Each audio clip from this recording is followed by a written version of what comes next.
Shalom, everybody, and welcome to the Yishai Fleisher Show, broadcasting live from Judea to the world, and you are a part of it wherever you are. Shalom, and welcome to Maka Fleisher. Hello there. Happy almost Shavuot, Yishai. Happy almost Shavuot. We have done it, Maka. We have counted 49 days. Mazal tov to you.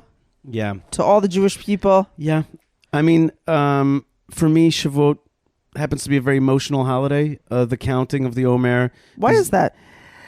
I think because it's the Eretz Yisrael holiday, you know. That's interesting. It's focused on the Eretz Yisrael.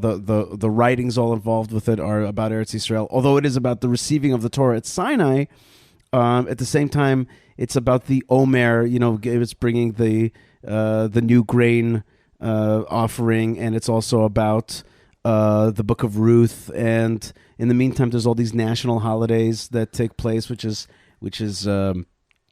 Lag BaOmer and Yom Yerushalayim and Yom Ha'atzmaut, and I think also Pesach Sheni, which is an important holiday for me. And just the whole period is just very meaningful. And then it's the counting itself, and it's just a time that, like, you go up to Meron, or we went up to Meron at Tzfat. You go to Yerushalayim. You know, you go to the park. You see Am Yisrael.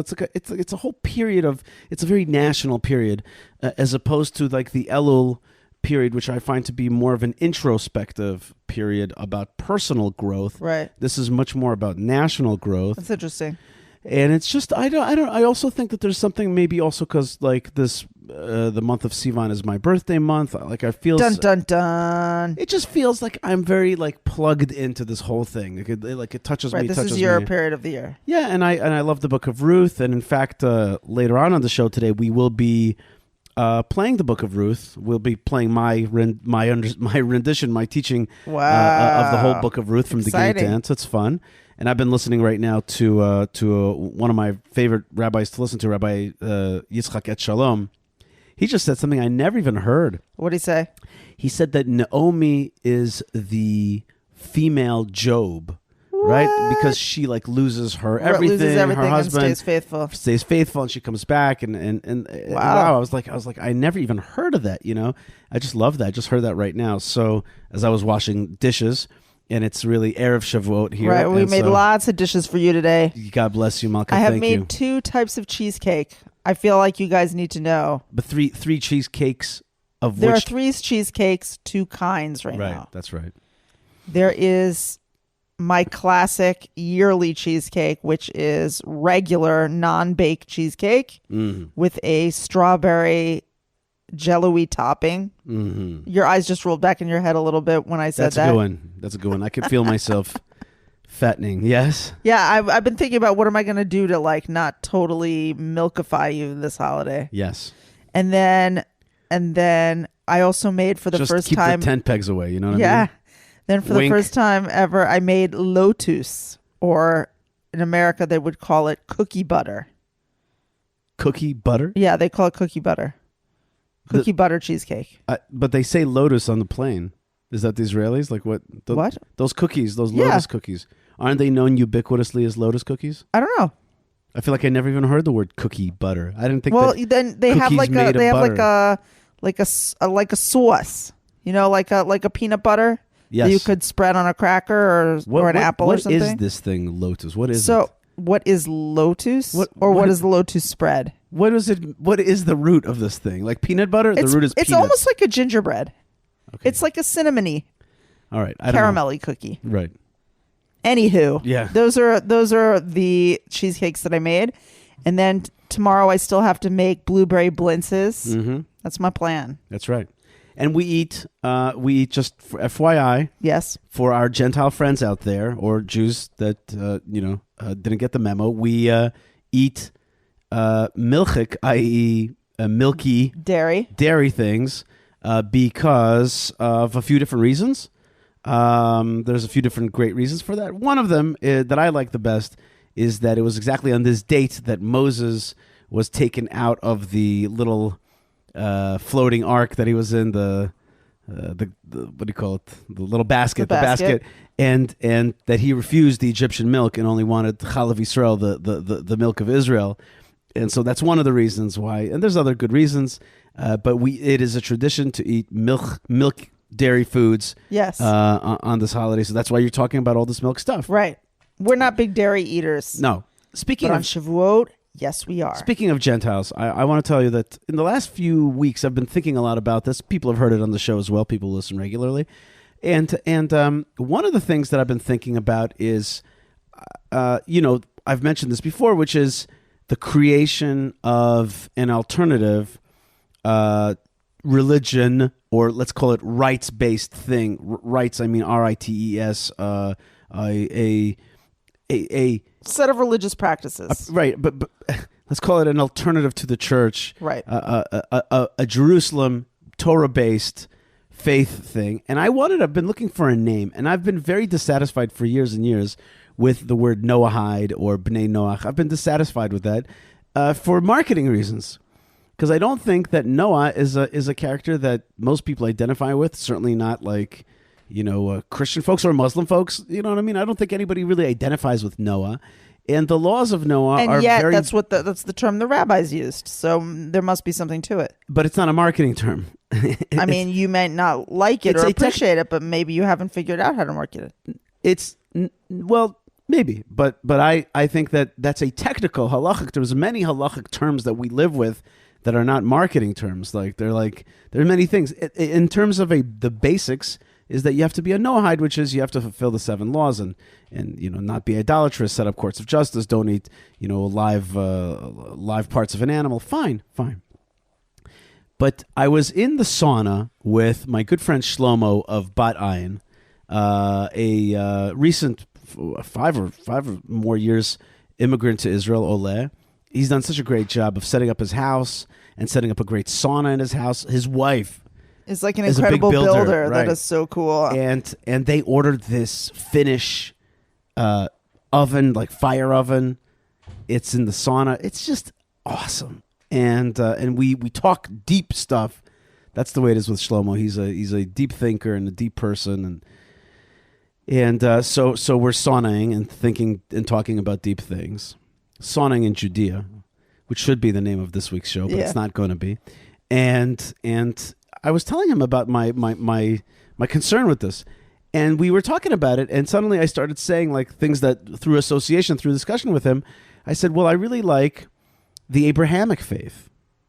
I like that term. The Abrahamic faiths is like Islam, Christianity, and Judaism, but we can use that term and be like, if somebody says to you, are you a Christian? Say, well, not exactly. No, no, not anymore, or whatever. No, I am of the Abrahamic faith, right? Well, even today, though, Yishai, they call what they call the 3 major religions, even though there's like way more Hindus and Buddhists than Jews. So I don't know why it's called the 3 main religions, but they call the 3 main religions, Judaism, Christianity, and Islam, they call them the Abrahamic faiths. Right. That's right. So.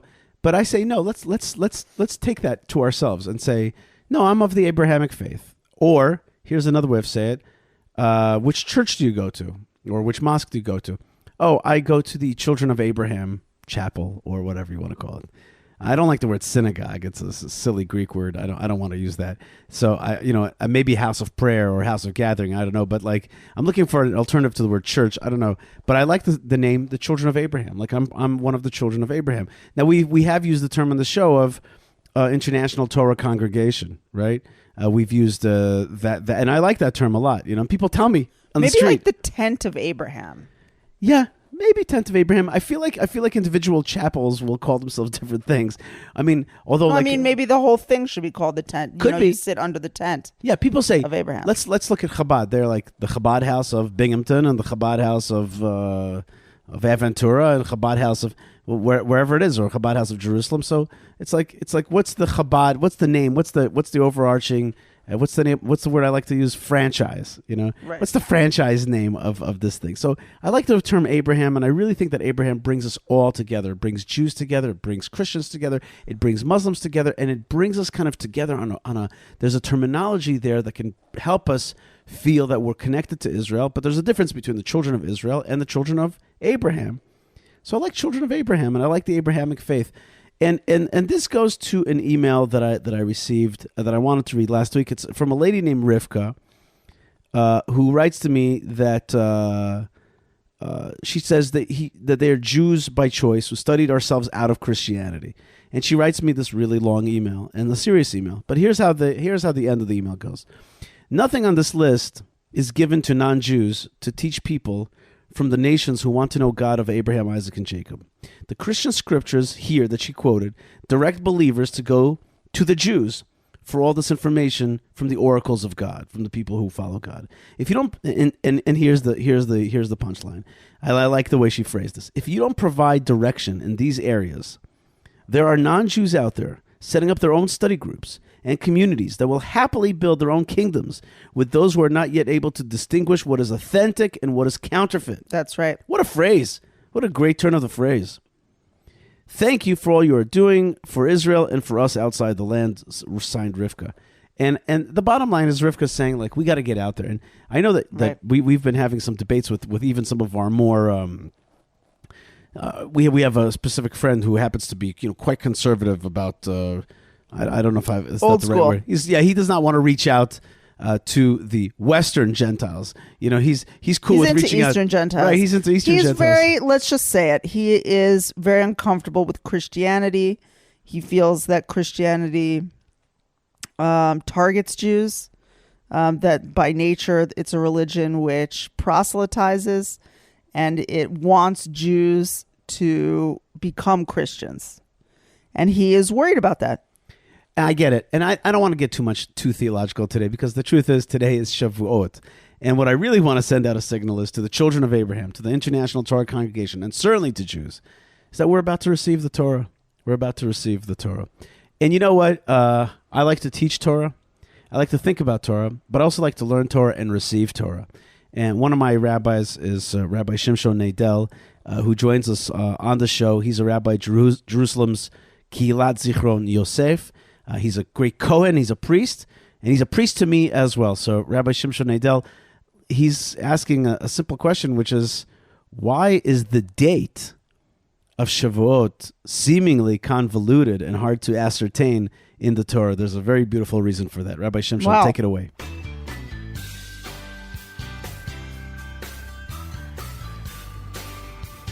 Shalom Yishai. Shavuot, the holiday which commemorates the giving of the Torah at Mount Sinai, begins this Thursday night. But the Torah doesn't give an explicit date for Shavuot. The Torah tells us to observe Rosh Hashanah on the 1st of Tishrei, and Yom Kippur on the 10th, and Sukkot on the 15th, and to observe Pesach on the 15th of Nisan, but the Torah doesn't tell us exactly when Shavuot is. What the Torah does tell us is to count 7 weeks from when the Omer offering is brought, 49 days from the second day of Pesach, and on the 50th day, observe Shavuot. But again, no explicit date. Why? Shavuot is Zman Matan Toratenu, the day on which we commemorate the giving of the Torah at Mount Sinai. But the Torah also doesn't spell that out explicitly. The Torah doesn't tell us exactly what date we received the Torah, perhaps the most important day in Jewish history. Instead, you have to connect the dots, you have to do the math, you have to make a sophisticated calculation and put 2 and 2 together. There's even a debate in Masechet Shabbat whether the Torah was given on the 6th or the 7th of Sivan. And Mount Sinai, the site where we received the Torah, where we entered into a covenant with Hashem, that too is unknown. Why all of this ambiguity? Why the lack of clarity? Why all the mystery? The answer is so simple, yet so profound. The Torah intentionally leaves all of this vague, because anytime a Jew engages in the study of Torah, he is standing there at Mount Sinai. The Torah need not tell us explicitly when the holiday of Shavuot is, or even when we receive the Torah, because we are constantly receiving the Torah. Even the site of Mount Sinai is insignificant, because we're standing at Sinai whenever we are involved in Torah study. On Shavuot, we aren't just commemorating a historical event that transpired 3,500 years ago in some desert. Rather, we celebrate an ongoing relationship with Hashem and His holy Torah. Whenever we study Torah, we hear Hashem's voice, we feel His presence. We're standing at Sinai. The study of Torah is a divine encounter, a rendezvous with the Ribono Shel Olam. And this, of course, is reflected in the very blessings we make over the Torah. We say, "Blessed are you, Hashem, noten HaTorah," who gives the Torah, in present tense. Not who gave the Torah once upon a time in some desert, but who gives the Torah in present tense. And while there's a whole debate about the custom, many have the custom to stand while the Ten Commandments are being read as if they are standing at Sinai. The passage which we will read on Shavuot describes the scene at Mount Sinai: the smoke, the fire, the thunder, the lightning, and the sound of the shofar, which grew stronger and stronger. That shofar blast never ceased. You can still hear it today. You just have to listen closely. You just have to be attuned to it. You just have to connect to it. And each year on Shavuot, we, so to speak, receive the Torah anew. We make a renewed acceptance, each and every one of us. And so there's a custom to wish people a good Kabbalat Torah. And we stay up all night studying Torah to reenact or recreate that experience. Our Torah is not some old tome sitting on the shelf gathering dust. It's a Torah Chaim, a living, breathing Torah that engages the modern world and confronts its challenges, and its message is as relevant today as when it was given at Sinai 3,500 years ago. Wishing all of the listeners a Chag Sameach.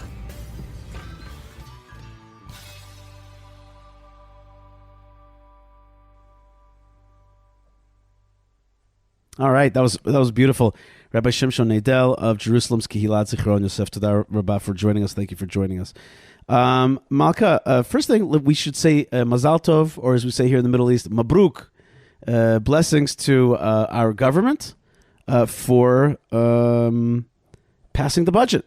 Mazal Tov. They passed the budget. They passed the budget, which is one of the biggest successes of this government. Isn't every government supposed to pass a budget? Absolutely. But passing a budget means, and they voted on it with no problems. There was a lot of suspicion that there would be a breakup, and there were people who was really nervous that this government was going to collapse over this budget. No, they had the haggling and they got it done. They got it done. So I'm very thankful about that, and that's a big thing. That also is I want you to know, Malk, it's a sigh of relief, because if they didn't pass the budget by May 31st, I think the government would have legally collapsed. Oh, yeah. So they had to pass it, and they had some haggling. They passed it. So great stuff, and I'm just happy about that. I'm happy that our government's moving forward, and I promise you that next week after Shavuot, the government's going to be in a better mood, because and a lot of money. There's a lot of money. The in this money, budget. the pipes are going to open. Now, listen, I wish that our beloved country wasn't as socialist as it is, but I rather that our socialists have the money than their socialists. Meaning to say, the Israeli right wing, right, is almost as socialist as the left wing. So I'm happy. So to me, it's sad that we still have a kind of, a lot of socialist infrastructure, but okay, better our socialism than their socialism. So Mabruk, as we say, or Mazal Tov to the government. That reminds me that this show is also sponsored by friends, just like our government sponsors us. We have a lot of friends that help us run the show, including the good folks on High on the Har, that bring folks to the Temple Mount. And I wish that this Shavuot we could go on the Temple Mount, but this Shavuot is Friday and Saturday. Friday, they don't let us go to the Temple Mount. Saturday, not either. And that is one of the fights that we have to fight right now, is to normalize Jewish ascension to the Temple Mount on Shabbat. Right. On Shabbat. So highonthehar.com will help you get to the Temple Mount in a kosher and awesome fashion. And hopefully I will be going early next week. Hebron Fund will take you to the tomb of the patriarchs and matriarchs, and to the Jewish community of Hebron, and to the tomb of Yishai and Ruth. Which is looking amazing. I've had a lot of awesome help and support to beautify the tomb of the patriarchs, tomb of Ruth and Yishai, Ruth and Jesse, Ruth and Yishai in Hebron, and it will be welcoming thousands of visitors on Friday afternoon before Shabbat. So very exciting. It's going to be really great. Exciting. It's going to be beautiful. Really great. You know what? Now that I think about it, I think maybe we'll actually maybe we'll even pray the Friday night prayers at the tomb of Ruth and Yishai. That might be really neat out there. That might be very special, but we'll see. And we also have our good friends at Retro Watch Guy bringing out great watches from the 60s and 70s, putting them on your wrist. and bringing back the cool looks of the past, making them cool today. And our good folks at RetroWatchGuy.com are making Aliyah to the land of Israel. So thank you very much for your support of our show and your great watches, which I will be taking, I hope, to Hebron. That's where we're going for Shavuot. Malka, I got another email that I think is very important. And the last email that I wrote is from the Gentile world. Here's from a Jewish world. Hi, Yishai. I know you meet a lot of people, and you may even remember us. You stayed in our house when you spoke at Chabad in this town. Anyway, I've been listening to your podcast, and it has made me think of Israel and Yiddishkeit, Judaism, a bit differently in a good way. It can be more emotional and connected than I was acting in the past. Wow. And we purchased a home in Zichron in Israel about 6 months ago. Wow. And are renovating it now. And we decided to make Aliyah. Wow. As your podcast said, it's the kids holding us back from full-time in Israel, so maybe we will see you there. Also, my wife wants to start hosting lone soldiers for Shabbat. Beautiful. Maybe we can get to that. You can help, etc. Incredible. That is such a nice email. You know why I wanted to read these two emails? Because, I remembered something, I went this week, I went to a 20-year anniversary of Arutz Sheva, Israel National News, Israel National Radio, and the Hebrew Arutz Sheva station. They had a 20th anniversary since they shut down the boat. You and I came to Israel to work for Arutz Sheva, Israel National News, exactly after they shut down the boat. And I went to this nostalgic gathering. They called it that, nostalgic gathering. Did you open up your old yearbooks? You know what I remembered? And within a short amount of time, I had the great honor to be the manager of the radio station. And you know what I remembered? That I really had, I had three pillars in the radio station and the shows that we produced. Not just you and all the shows. I had three pillars. One pillar was to talk about Aliyah, and another one was to talk about Torah, and another one was to help bring Gentiles into the fold. That was my goal. Those were my three goals. I remember I set those three pillars in my head. I'm like, these are the topics that we will bring out to the world. And I wanted to read you these two emails, which were about all those things. That's very nice. And that's very nice. That's the mission. God. That's really the mission. Is to light up people with Torah, bring them, connect them to the centrality of the land of Israel, and even bring the world into the whole fold. And you know what, Malka? I could say all that with one word. That word is echad. Echad. I have figured out that echad stands for the whole mission. Echad means one. It's the last word. Shema Yisrael Hashem Elokeinu Hashem Echad. God is one, right? With the word one, echad, you can figure out the whole mission of the Jewish people. Check this out. Aleph stands for God. And also, there's a way to break up the letter Aleph into two vavs and two yuds and a vav, which stands for 26, which is God's name. Whoa, God is Aleph. Okay. God is Aleph, right? So God, He gives us Torah. He's the author of Torah, right? Right. Chet stands for the Jewish people. Do you know why? No. Because we get circumcised on the 8th day. And the 8th day, that's our specific covenant. The Chet is the 8th letter. Right. Chet stands for 8, and that is the Jewish people and the covenant with the Jewish people. That's our nation. We're Chet. We're like the nation that has, this is our specific, nobody else has that. Plus, it looks like a tiny sukkah. That's right. Okay, there you go. That's right. Chet. And then Daled. So first there's God and His knowledge is Torah. Then there's the Jewish people. And finally, Daled is 4, which is the 4 corners of the world. Nice. It's our Bakin Fot Haaretz, right? And we have to be ingathered from the 4 corners of the world, and we have to spread Torah to the 4 corners of the world. Nice. So there's God, there's the Jewish people, and then there's the nations. There you go. That's it. It's all in the word Echad. That's the mission right there. Liked it. Malka, we can't do it without the House of David. The House of David is King David is a key a phenomenon in this world for Jewish Jewish monarchy in this world, for Jewish strength. For we have a goal. We're a goal-oriented society to bring perfection to this world. King David stands for that perfection of the Jewish people, Jewish monarchy, and later of the world. Ben Bresky has prepared, our beloved Ben Bresky has prepared a wonderful segment of Jewish history about the tomb of King David. Wow. On Mount Zion and the story of the tomb of King David.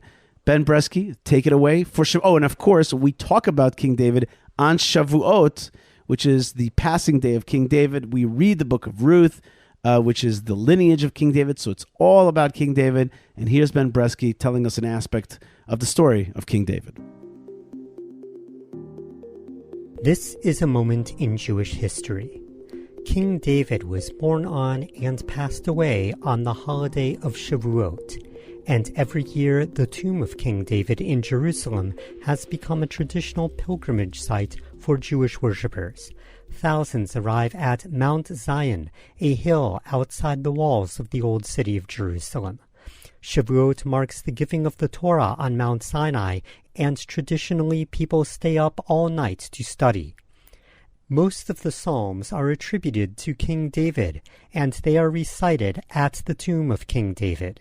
Some light candles, and some light 150 candles representing the 150 Psalms. The tradition of the site today known as the Tomb of King David on Mount Zion dates back approximately 1,000 years. The old stone building contains a cenotaph, or memorial marker, to the biblical king of Israel and Judea. The stone monument blocks the way to an underground cave, which has never been properly excavated. During the Crusades, it was appropriated by the Christians and then the Muslims. During Ottoman rule, Jews were banned from entering the old stone building and were allowed to only pray in a room above. During the 19th century, Jews were allowed to enter the tomb complex only after paying a fee.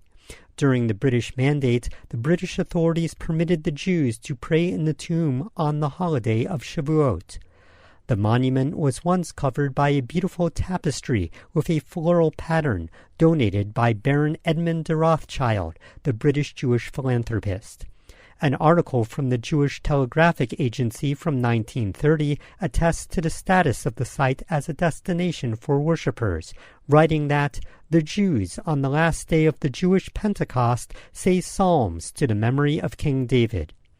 During the 1948 War of Independence, the place was used as a military headquarters for the Jordanians. From 1948 to 1967, the old city of Jerusalem was controlled by Jordan, and Jewish people did not have access to the holy sites there, such as the Western Wall and Temple Mount. During this period, King David's tomb became the closest one could get. From the rooftop, one could catch a glimpse of the old city. The president of Israel, Yitzhak Ben-Zvi, had a room on the roof, which still exists today and is called the President's Room.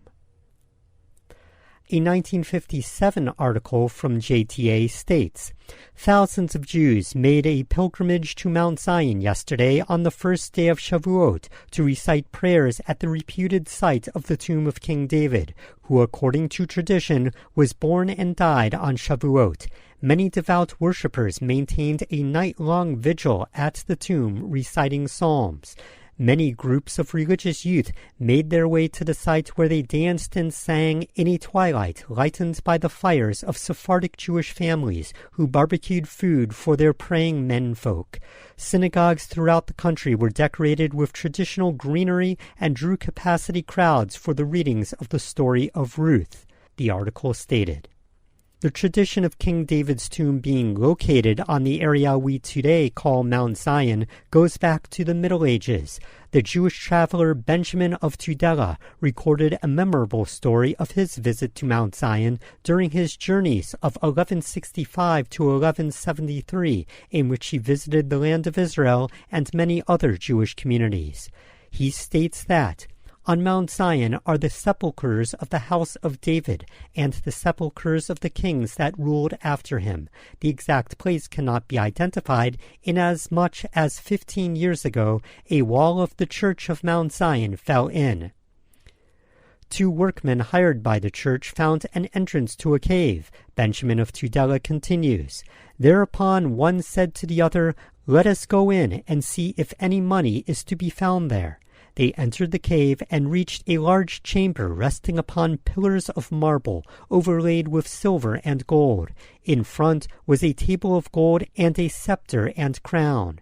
This was the sepulchre of King David. On the left thereof in like fashion was the sepulchre of King Solomon.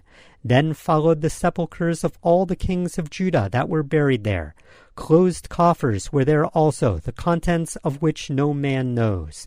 The two men essayed to enter the chamber, when a fierce wind came forth from the entrance of the cave and smote them, and they fell to the ground like dead men, and there they lay until evening. And there came forth a wind like a man's voice, crying out, Arise, and go forth from this place. So the men rushed forth in terror. Benjamin of Tudela relates that the two workmen told the church elder, who told the pious Rabbi Abraham L. Constantini, described as one of the mourners of Jerusalem, who asserted that it was in fact the tomb of King David. The workmen were asked to take them back to the cave, but they refused, fearing for their lives. The cave entrance was then sealed up. Benjamin of Tudela heard the story personally from the rabbi.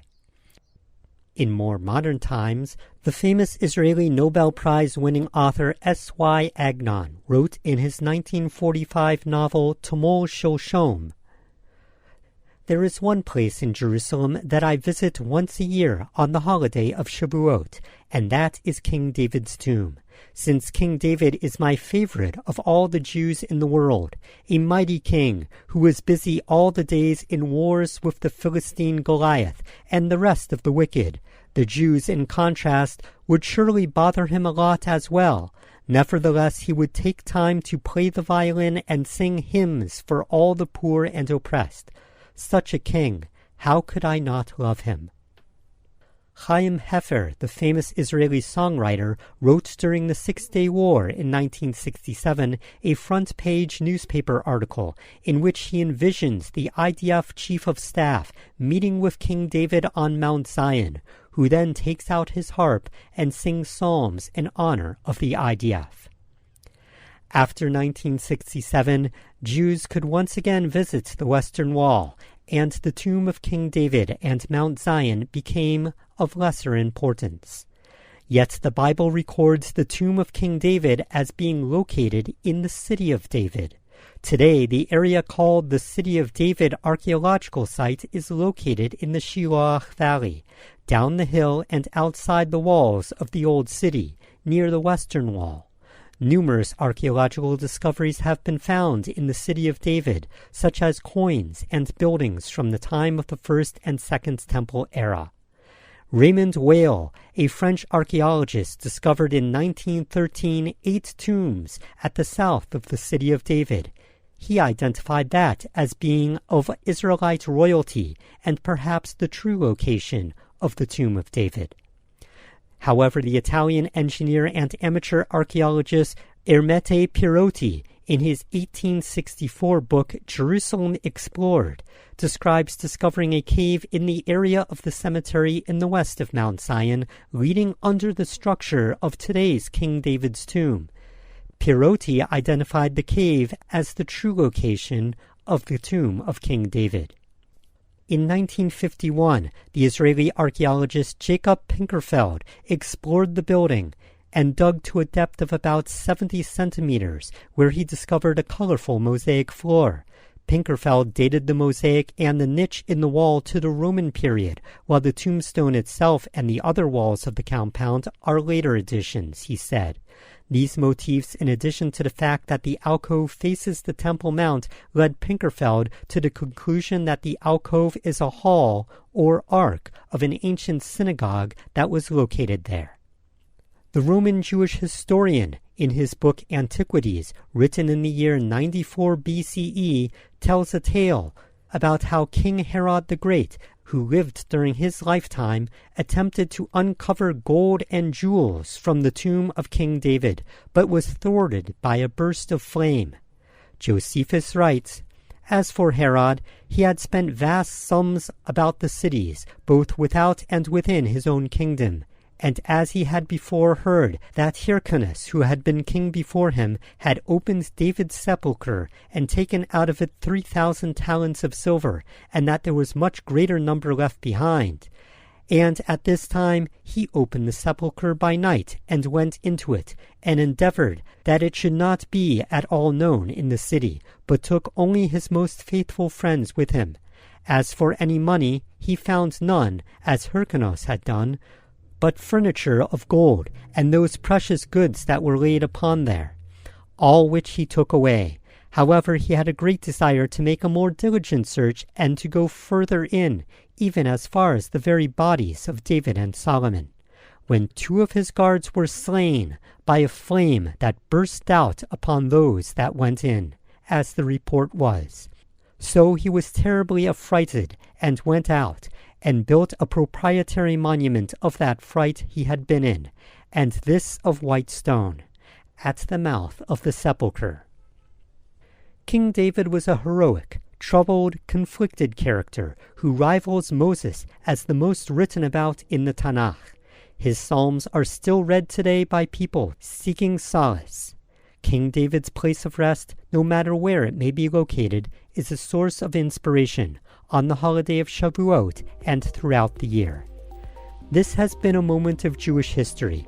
My name is Benjamin Bresky. For more information, you can email me at bbresky@gmail.com. Thank you to Yishai Fleisher. Thank you to all the listeners, and shalom. All right, Malka, we are back. Thank you very much, Ben Bresky. And thank you very much to JNS, which is a great news website. And they just redid their website, jns.org. Check them out. And jewishpress.com with their wonderful daily email, the Jewish Express. And thank you very much to Prohibition Pickle feeding us deliciously. I actually thought about Chaim today as I was making my cheesecakes. I was like, how busy is that guy right now? He's going crazy right now. And he's gone, he's catering people's holidays, because it's this year, folks, in the Gentile world, if you don't know this, it's a 2-dayer. A 2-day holiday. It's a 2-dayer. That's right. Sometimes some of our holidays can be 1 day, 2 days, or 3 days. It just depends. This year, if you want to know more long. about that, you got to be an insider. That's right. That's right. But everybody should know that this year there's Shavuot, which is by the way, it's known as the Feast of Weeks or Pentecost. It is this time around. It is linked up. It abuts a Sabbath, and so therefore you have Shavuot, the Feast of Week, which is a full festival, Sabbath-like festival, and then Shabbat. So you and I will be away from our Twitter for like a full 40, more than 48 hours. That's right. Don't be scared, Maka. Hopefully summer's starting soon. All right, after Shavuot, we say good Zimmer and good summer, and I will hopefully take a kosher cycle tour with Aaron. That's right, koshercycletour.com. And you can too go up and down in the land of Israel. It's the land of hills and valleys, and also the globe in kosher fashion, in with a minyan, with kosher food, and with professional bicycles. And don't try to read the Israel Bible while bicycling. When you finish bicycling, get yourself an Israel Bible. Found at theisraelbible.com. It's one of the most beautiful Bibles you can own in English, Hebrew, and etc. And you could go to israelbible.com and just put in coupon code Yishai, and then boom. So there you go. So koshercycletours.com, Israel Bible, and all of our good friends, thank you very much. And now, back by popular demand, because my friend Pinchas from Teaneck wrote to me. So popular demand means one guy wrote to me, and he's That's the power of one person. That's right. He's very good, Malka.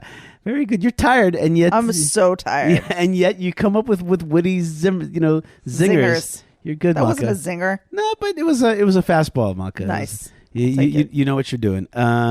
So back by huge popular demand by Pinchas from Teaneck. Here is my recording from a few years ago of the whole Book of Ruth. Wow, this is really exciting, guys, because, Okay. wait, I just want to pause for a second, because Yishai loves the Book of Ruth. So this is a really big opportunity, because he's going to go over this, I'm sure, with a lot of love and a lot of interesting detail. That's right. A lot of love, a lot of interesting detail. And thank you very much, all of you. I also want to thank one last group of people. You know what? I'll do it right after the Book of Ruth. So let's finish. Let's go right in, delve into the Book of Ruth. There. Come on over to Beit Lechem. That's right. All right, here we go. Book of Ruth. All right, folks, you are listening to Yishai Fleisher, and we're going to go together through the Book of Ruth, one of the most beautiful books in the Hebrew canon. in the Jewish Bible, a book of romance, a book of love, and a book of the foundations and the lineage that predates King David. A very special book that we read on the holiday of Shavuot. And we're going to go through the whole thing today together. A few quick preambles. First thing, as I said, this is a book about King David, but it's really written, according to Jewish tradition, by the prophet Samuel. So this is a prophetic book. That's very important to understand, and it's written in a prophetic style. At the same time, while it's written in a prophetic style, and its purpose is to give the lineage of King David, it's also written in a very action-y style, meaning to say, really, there is no God reveals himself, etc., etc. There are a lot of blessings, but it's not a book of revelation. It's a book of a story of the formation of this family, the disintegration and then reformation of this family. And it's interesting that almost every verse starts with the letter Vav, which means like and she did, and she acted, etc. So it's really the book of a family that leaves the land of Israel and comes back to the land of Israel, and the trials and tribulations and the blessings that they find. So it's a very action-oriented book. And as I said before, its purpose is really to give the lineage of King David. And the reason we need the lineage of King David is because King David comes from a great-grandmother who is a Moabitess. There's a problem there, since the Bible says you're not supposed to marry into Moabites. They're not supposed to really convert and become Jews. But through this book, we also learn that there is the possibility for a female Moabitess to join the Jewish people. So that's something very important. Another thing is that this is a very feminine book, not female, but feminine. And I say that kind of neutrally. I say that it's not a value judgment in any way. What it is, though, it's got a certain style, and its main actors are females. Its title is Ruth. It's about a female, and in many ways, it's a book of fertility, of the blessings of fertility. It's a book about the land of Israel, which is in female form. And we'll get through that, and I'll try to show you what I mean by it's a feminine book, feminine style book. And most importantly, really, it's a book of blessings. We're going to see that for sure. And we're also going to see that it's a book about exile and redemption. Exile and redemption, dispersal and blessings, and the return of the Jewish people to the land of Israel. And inside, of course, of this book is the seed and seat of Messiah, the beginnings of Messiah. And it harkens back to a few different stories. It'll harken back to the Rachel story. It'll harken back to the Leah story, Rachel and Leah, and it'll harken back to the Tamar story that are in the Bible. We'll touch upon those when we reach it. It's 4 chapters, but it's very fast and very moving. And it all happens also in Bethlehem. That's important to understand. We're right now recording the show in the fields of Bethlehem here in Ephrata, which is the sister city, as actually will be mentioned in the Book of Ruth. There's really no more appropriate place to record this going through of the Book of Ruth than in the place where it really happened, which is here in the fields of Bethlehem, in the fields of Boaz. In fact, right across from me right now, I could see a little village, a town, which is connected to Neve Daniel, which is called Zdei Boaz, the field of Boaz. So the Book of Ruth, and it's also one of my favorites, and I hope it is one of yours. Let's delve right into it together. And as we go through it, we're also going to go through the Midrashim, some of the Midrashim that are associated.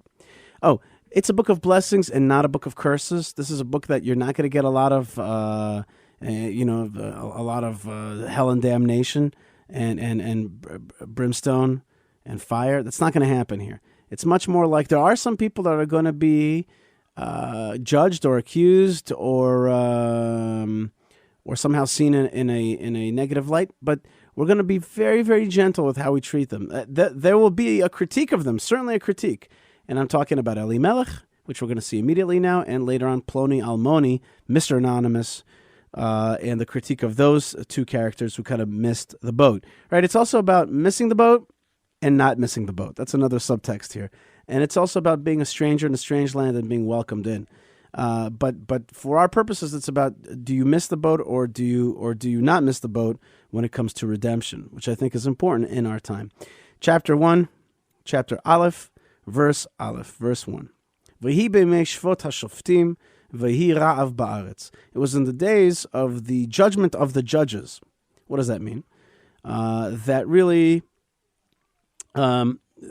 really, the judges themselves were being judged, and there was really no judgment. This is before the period of the kings, and we know that it says in the book of Judges that everybody did what was right in their own eyes. So the judges were kind of judged and looked down upon, but there wasn't clear leadership. I think that is the main thrust of that phrase. And the sages see it as a kind of negative phrase. V'hi b'mei shvot hashvoftim, was in the days of the judging of the judges. It's not a good. It doesn't portend good things. And the Medrash is going to say here that why does it say twice? It was in the days of the judging of the judges, and there was a famine in the land. Vayehi and Vayehi rav ba'aretz. They'll say it's because when there is a hunger for Torah, there's also a hunger for welfare, and vice versa. And there was no welfare because people were judging the judges and not accepting proper judgment, and therefore they weren't accepting Torah, and therefore there was also a famine in the land. So the first verse of this book starts out a little bit rough, right? It was the days of the judging of the judges. V'hi rav ba'aretz, there was a famine in the land. V'yelech ish mi Beit Lechem Yehuda, a person left or went from Bethlehem, Judea. Beit Lechem Yehuda is a region and a town. Beit Lechem is a city, the city of Bethlehem, as we talked about. It's still here today in the province of Judea, but more correctly in the tribe of Judea in this case. And seemingly he left. Where is he going? Well, he went Lagur Bisdei Moav. He went to live in the field of Moab. The field means, I guess it's a plentiful field. And it's Moab, it's across the mountains.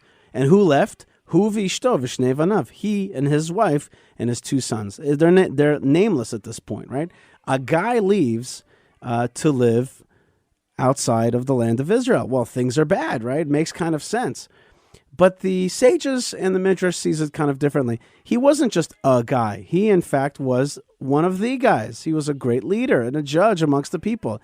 But he saw that the situation was bad, and he didn't want to share in their lot. He wanted out. Either he didn't want to share in his wealth, or maybe he didn't want to, maybe he just wanted to leave because times were bad. But his name, we're going to see in a minute, his name is Elimelech. His name is God is my king. Or my God is king. I mean, he's supposed to be an important dude.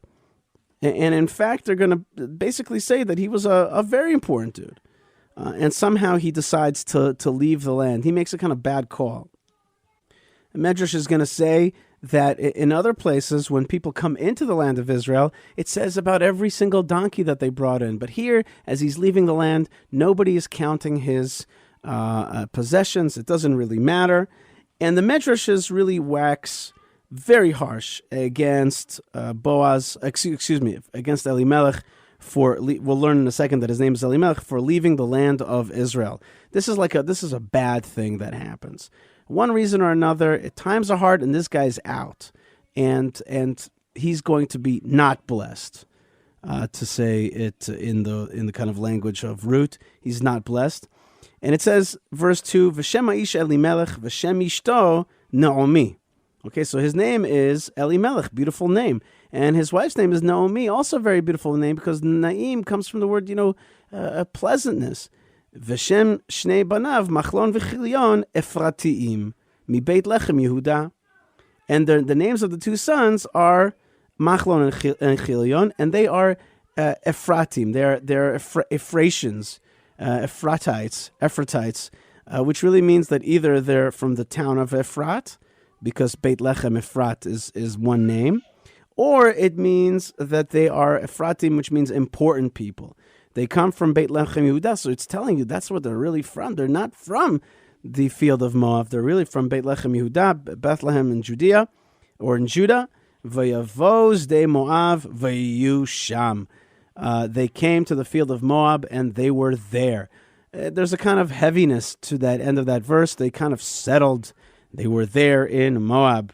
All right? So the Medrash says, why does it say twice? We already knew that they're from Bethlehem, Judea. And this is a very a tight text. Why do we need to be expressive yet again of the fact that these guys are from Bethlehem, Beit Lechem, Yehuda?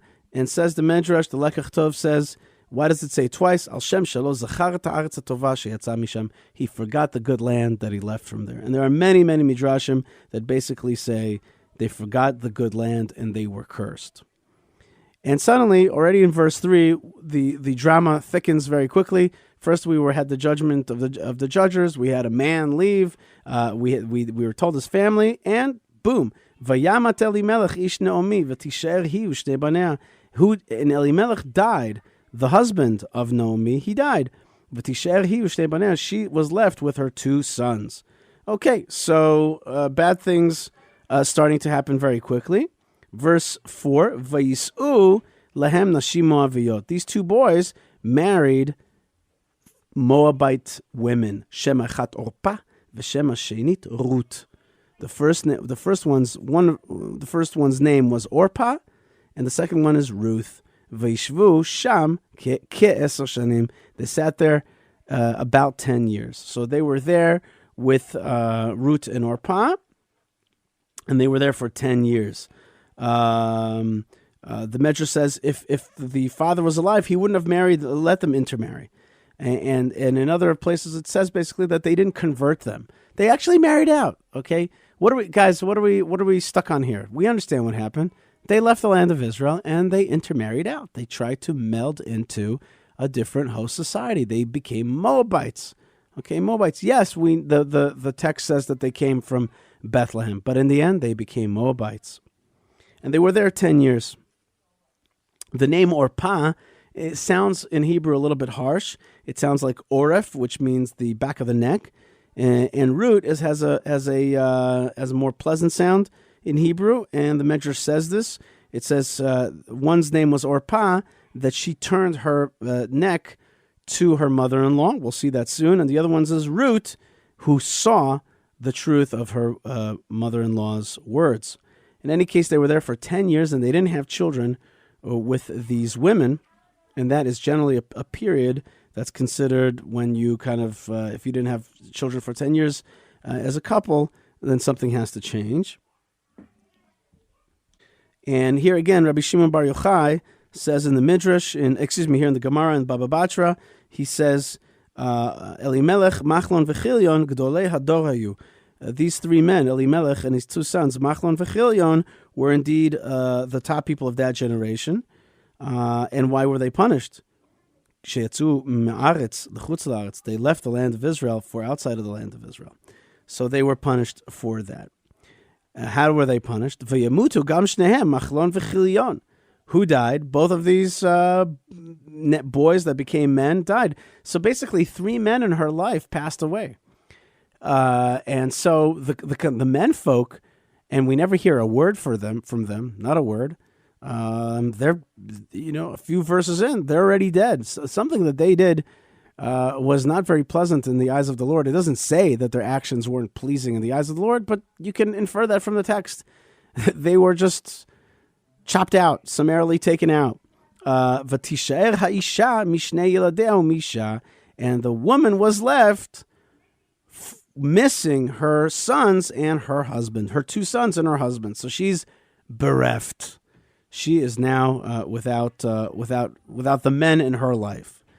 So suddenly this book, away from being a kind of man-led book, the man took the family down and these 2 men married, they're gone.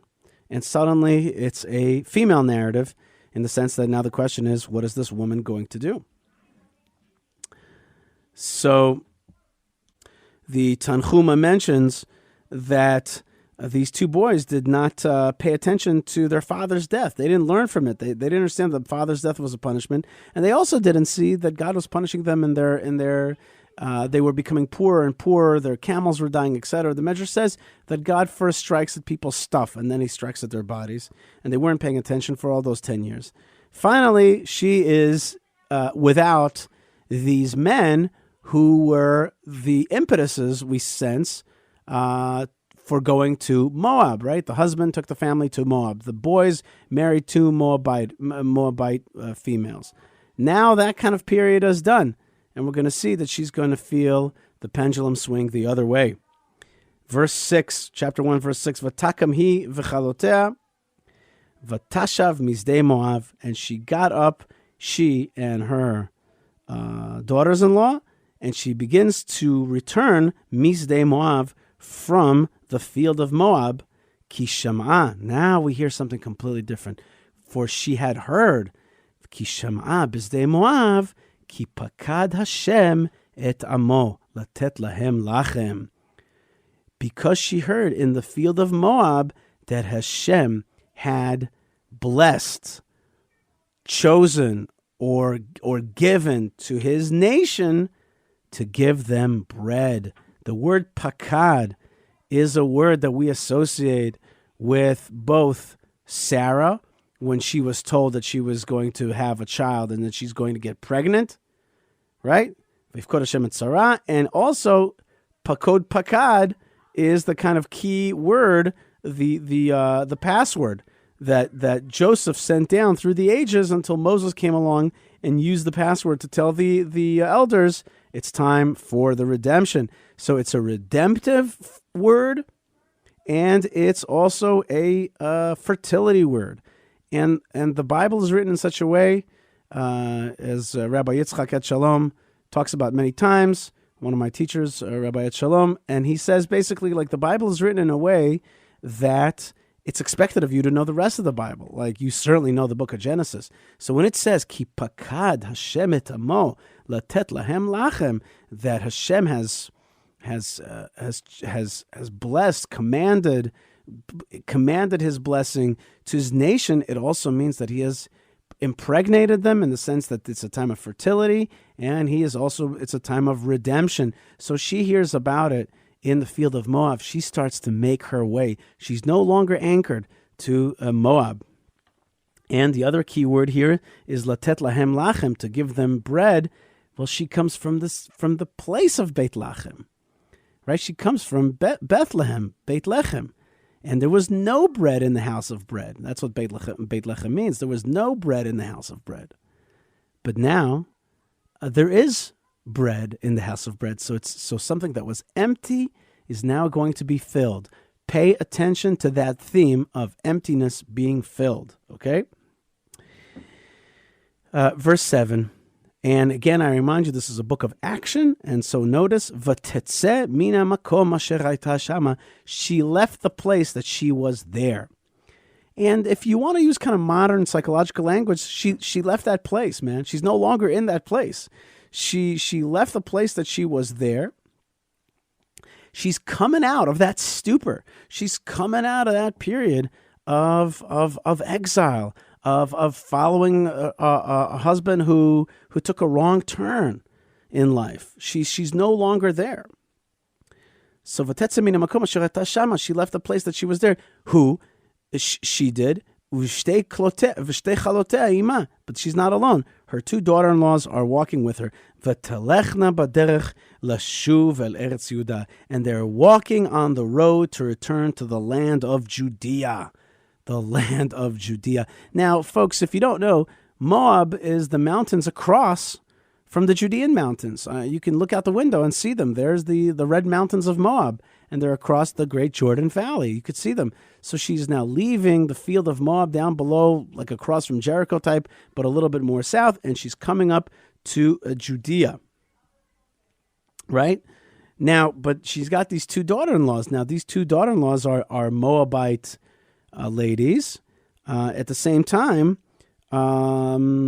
they have been with her for 10 years, but do they belong with her on her long trek?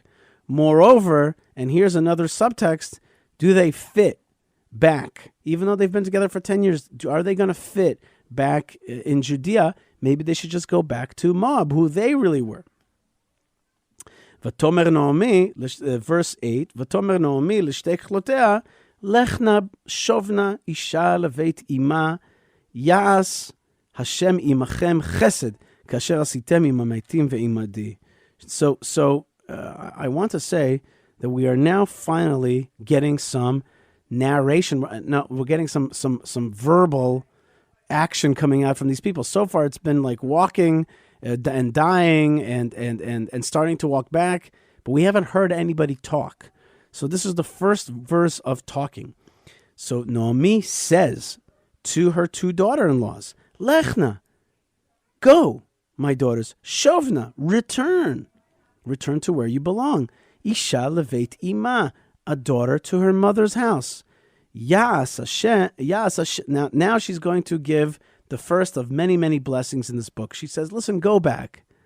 And she says, may God, and now we suddenly get G-D, right? We get the tetragrammaton, we got God's full name thrown out here. And how's it being used?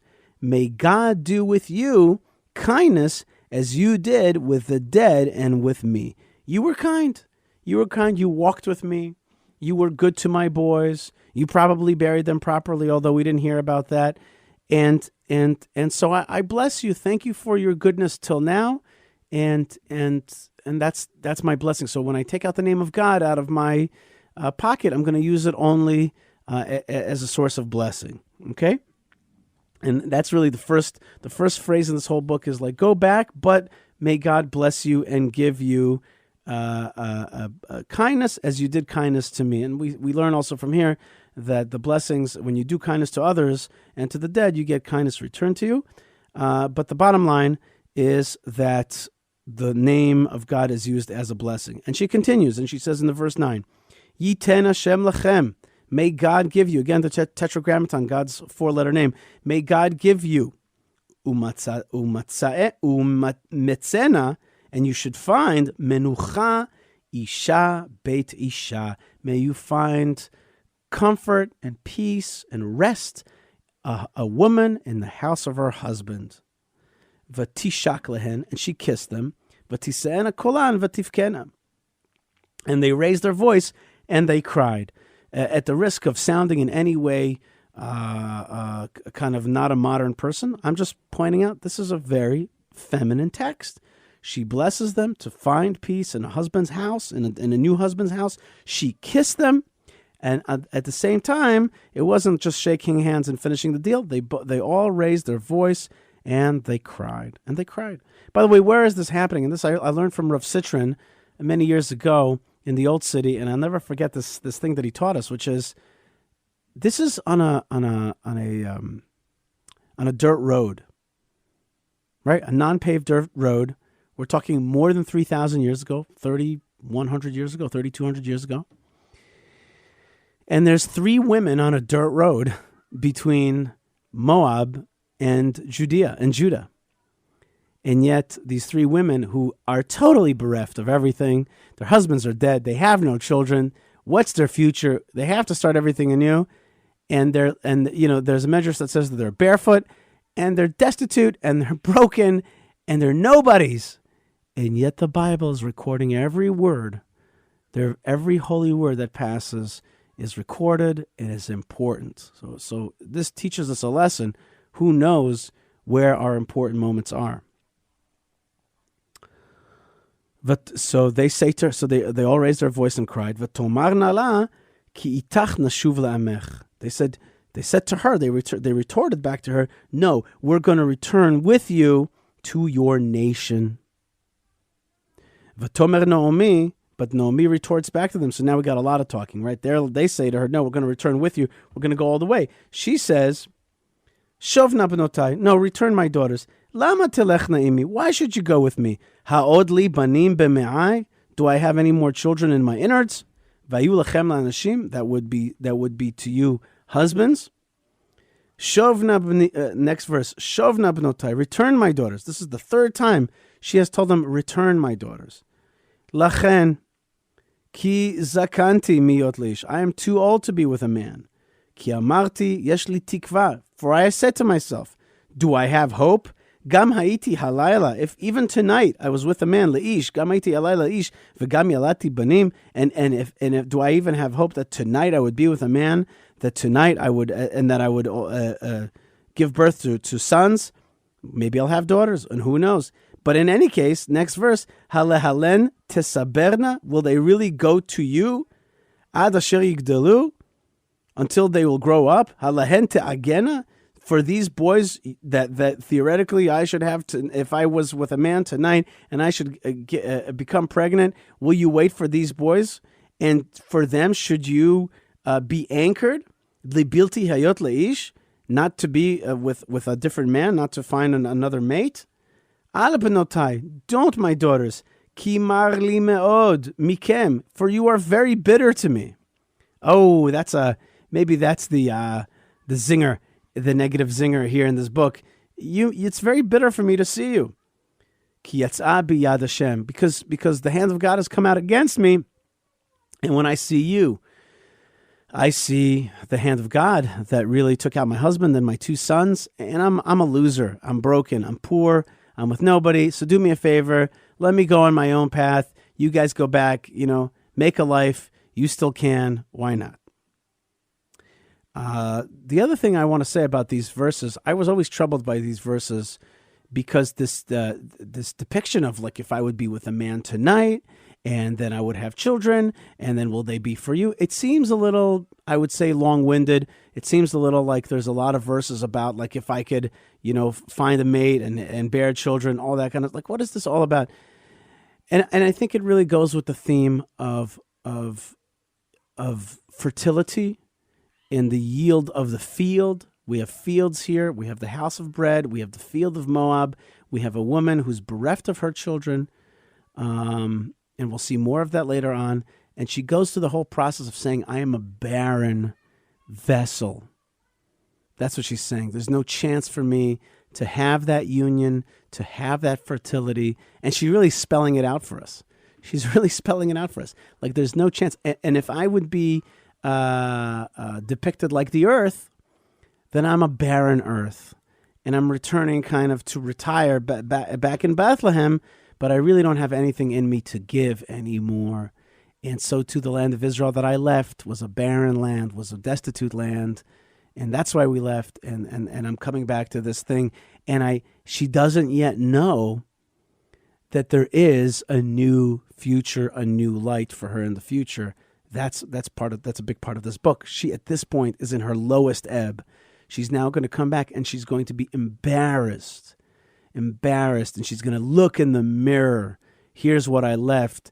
Here's what happened to me, and I'm coming back with nothing. I'm not even like one of these Israelis who goes out, makes a lot of money in the diaspora or outside of the land of Israel and comes back. I'm coming back totally broken and totally empty, and I have no future. That's the tenor of the verses so far. Vatisena kolan, vatifkena od, and they raised their voices and they cried some more. But vatishak Orpah l'chamota. However, at this point, Orpah kisses her mother-in-law. This is a kiss goodbye, as in parting is such sweet sorrow. It's so sad, but okay, I accept your words. And she kissed her mother-in-law, and she's saying goodbye. However, Varut davkaba, but Ruth cleaved onto her. She cleaved to her. Now, this word cleave is a word of a relationship to God. It's cleaving to God. It's really like gluing onto God. She glued herself onto her. The word is, in Hebrew we say dveikut or dveikus, right? Like really having a yearning and a cleaving onto God. So we're having a dramatic moment here. We're having a dramatic split. Orpah is now turning away. And by the way, it doesn't say that she turned away.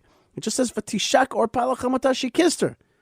But then we learn from Ruth's action, Verut davkaba, but Ruth cleaved onto her, as in the other girl did not. Orpah left the scene. And the very rich midrashim about what happens to Orpah. First thing, that she takes steps with her mother-in-law is counted for her, and therefore she's going to have sons that are, if she took 4 steps or had 4 tears, then she's going to have 4 giant sons, and one of them is going to be Goliath. Okay, and she's going to be kind of rewarded for cleaving onto her mother-in-law even a little bit. But still, though, that kiss is a kiss of turning away. Moreover, there's some very graphic and kind of intense midrashim that say basically when she turned around and went back to Moab that night, Well, she had a big party, okay? Because she totally turned away from whatever Jewish culture that she received in her marriage to Machlon, in the marriages to Machlon, or Machlon and Kilian. I don't remember which one married which, but probably Machlon. And so in any case, she throws all of that off and kind of like goes nuts, and she has that crazy kind of bacchanalia party. And I think the sages are there to say, look, there was two pathways here. One was go back to Moab and be a Moabite, and one was Ruth's way. And Ruth here is, have we heard a word from Ruth? We have heard nothing from her, nothing. And in fact, here, she doesn't say anything. She just cleaves onto her. Her mother-in-law has now told her 3 times, and we learn from here that you're really supposed to tell the convert kind of 3 times, don't do this, don't stick with us, we don't need you, we don't want you. But if we see that a convert is indeed cleaving onto the nation and cleaving onto God, that's when we start to let them in. So we have a situation where Ruth is cleaving onto her mother-in-law. She hasn't said a word. So Vatomer. Now here we guess that kind of, it doesn't tell us, but we guess that it's Naomi who says, Vatomer, Hine shava yavimtech el ama. Here your sister-in-law returned to her nation, ve'el Eloheha, notice, and to her God. Meaning to say, she has returned away from the God of Israel. I have blessed you in the name of the God of Israel, but Orpah has returned back to her nation and to her God. Please keep in mind this unity between nation and God, and also notice that it's nation first, then God. Right? Notice that nation and God are things that go together. There's a national and religious component, not a separation of church and state, but actually they come together. And in fact, and this is where some kind of ultra-Orthodox outlooks don't always match, the nation comes before even God here, right? And we'll see that again. So she, the other gal, she went back to her nation and to her God. Shuvi acharei avamtech. Why don't you now return after your sister-in-law? Okay, so return. Follow your sister-in-law. She's smart. Why don't you do what she did? She went back to her nation, her God, and that's where you're from just as much as she is. So sayonara, go that way. And here we're going to have the first phrase from Ruth. Vatomer Ruth al tivgi'i bi. Says Ruth, don't insult me, don't injure me, don't push me, don't hurt me. There's many ways to translate this word, but don't injure me, don't hit me. La'azvech, to leave you.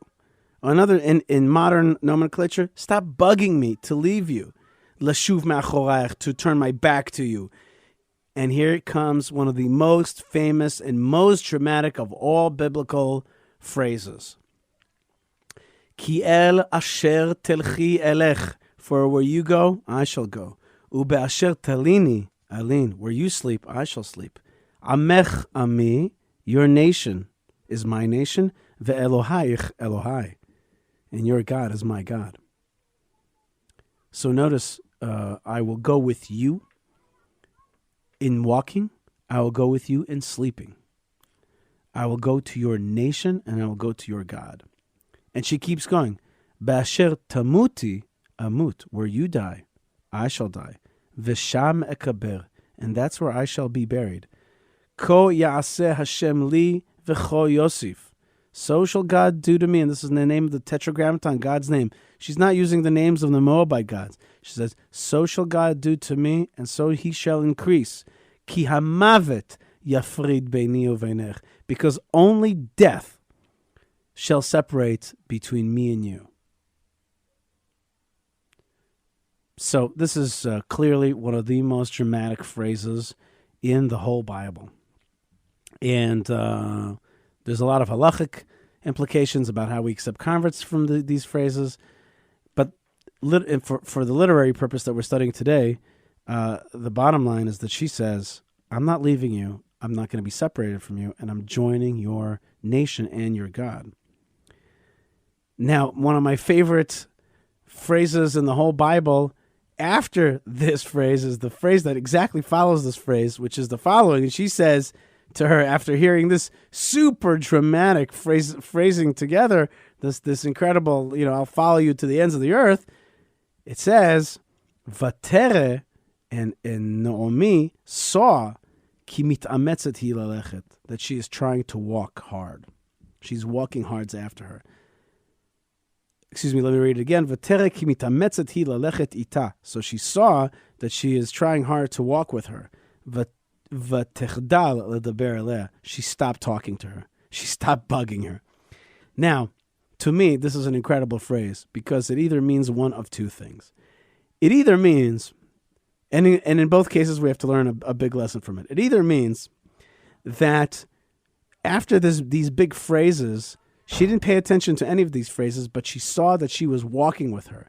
The big declarations didn't matter, but she saw, in fact, that she was walking with her, and that's what really counted. Or even more dramatic is that it could be that these previous phrases that we just heard were really not said out loud. It could very well be.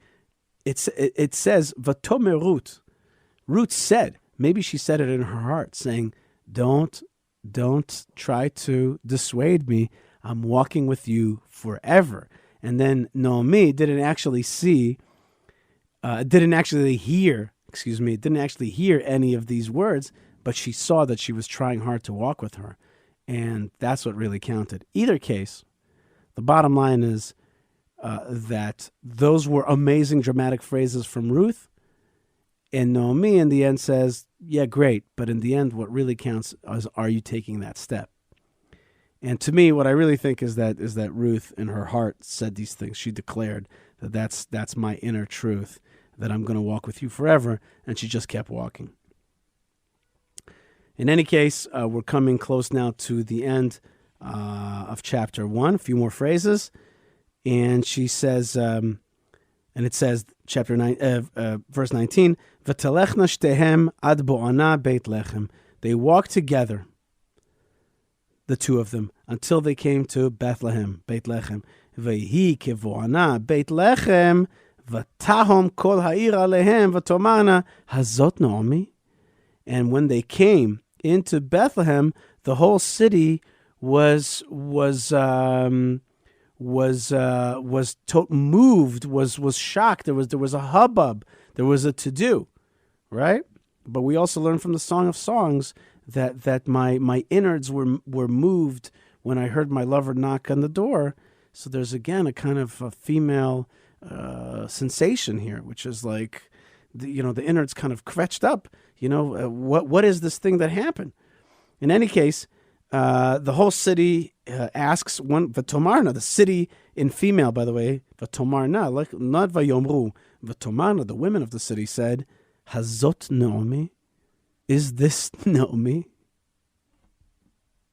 Is this the Naomi that left all those years ago? Is that the same lady? And is this the person who's now back? Is she coming back to live with us? What is this? Hazot Naomi. Very powerful words. Is this Naomi? V'tomer elehen. She said to them, Al tikra'enna. Again to the ladies, she says, do not call me, because in Hebrew you can distinguish between the genders who she's speaking to. She says, do not call me Naomi, which means pleasant. Kiranali, please ladies, call me Mara. Call me bitter. Ki hemar shaddai li meod, because God has embittered for me very, very greatly. But the letters Shin Dalad Yud Shaddai, that's one of the God's names. That's a name that's almost always associated with fertility. Okay, this is the kind of mailbox of God in the fertility department. All right, so she says because that aspect of God of fertility has been very bitter to me. Of course, he has. And she keeps going. Ani mele'ah halachti. I left full. V'rekam hashivani. But I've returned empty. Midrash says, I love this Midrash. Mele'ah halachti bivanim. Umle'ah bevanot. Davar acher ani mele'ah halachti sha'iti me'uberet. I left full. Not only did I have 2 sons and a husband, I was actually pregnant. Says this is a Midrash. So she says, I left full, and now I have returned empty. Remember what I said to you before, this whole soliloquy about if I would be married to a man tonight. Would I have something? No, I am a barren land. So she says, and I have returned empty. Hashem has returned me empty. Lama tikrena li Naomi. Why should you call me pleasant? Ve'Hashem anabi. But God, He answered me or returned to me what my recompense. V'Shaddai herali. And the God, the mailbox of fertility, the God aspect of fertility has done bad for me. Okay, I need to take a quick pause here and say that the word Ra, okay, the word Ra is associated with another two boys that died, and that's the two boys that died, Er Ve'onan, the two sons of Bat-shua, the wife of Judah, in the book of Genesis in Parshat Vayeshev, right? So she also had two sons, and these two sons were killed because they were naughty and God did not like their behavior.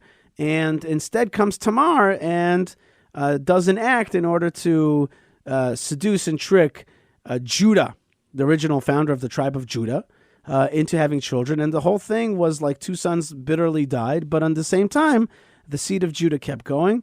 So there it said that they had done bad in the eyes of God. So here you get the sense that like there's been V'Shaddai herali, he did a bad thing to me, or he did an evil to me, but also he did like what happened to Er Ve'onan, which was bad in the eyes of God. Okay, Er, by the way, is the word Ra spelled backwards. Okay, we have a famous phrase there, right? That Er did bad in the eyes of God, and it says like the Er did evil in the eyes of God. That word evil is exactly the opposite of how his name is said. There's only one other verse like that in the whole Bible, which the reaction of God is the same letters but backwards of the person's name, and that is Noach. V'Noach matzachen b'nei Hashem. Noach found favors in the eyes of God. Interesting stuff there. In any case, she comes into town. Naomi comes into town. Everybody's like, "Is this Naomi?" And she's like, "Don't call me Naomi. Call me bitter, because God hasn't bittered for me, and there's really nothing. There's nothing awesome for me to talk about here. Go about your business, because I got messed up." Vatashev Ruth Vatashev Naomi. So Naomi returned with what though? She's got, not only is she barren, she's got Ruth HaMoaviyah Kalata Ima. She has her daughter-in-law, the Moabitess. So I've come back empty, and I've also brought back this Ruth, the Moabite princess, and you're not even supposed to bring a Moabite into the camp of Israel like this. You're not supposed to, what is she going to do? She can't convert. She shouldn't be here. This is a problem. So, Veruta Moaviyah Kalata Ima, Hashava Mizdei Moav, they returned from the field of Moab, Vehem Abau Beit Lechem, and they came into the Bethlehem, Beit Lechem, in the house of, in the land of Israel and Judea, Betchilat Ktsir Sorim, exactly during the beginning of the barley harvest. Okay, so it's telling us what time is this happening. This is going to relate to us later on to why we read this during Shavuot. But anyway, case, Ruth is in bad Naomi is in bad shape. She's coming back empty, and she's also brought this Moabite princess. And I keep saying the word princess. We don't know that from the text, but the Midrashim say that indeed she is the daughter of Eglon, that she is a beautiful Moabite princess of very high ranking. And this beauty part of Ruth is a problem. She is attractive. She is wearing the proverbial red dress. She is somehow standing out, and she's an other. She is an other here, and even a problematic other. So Naomi, thanks a lot. You left the land of Israel, and now you came back, and now you're probably on welfare. You want welfare from us, and you brought us this problem person into the camp. Naomi, you're a real mess up. All right, so that's the setup. So that was chapter 1. Let's just go directly to chapter 2.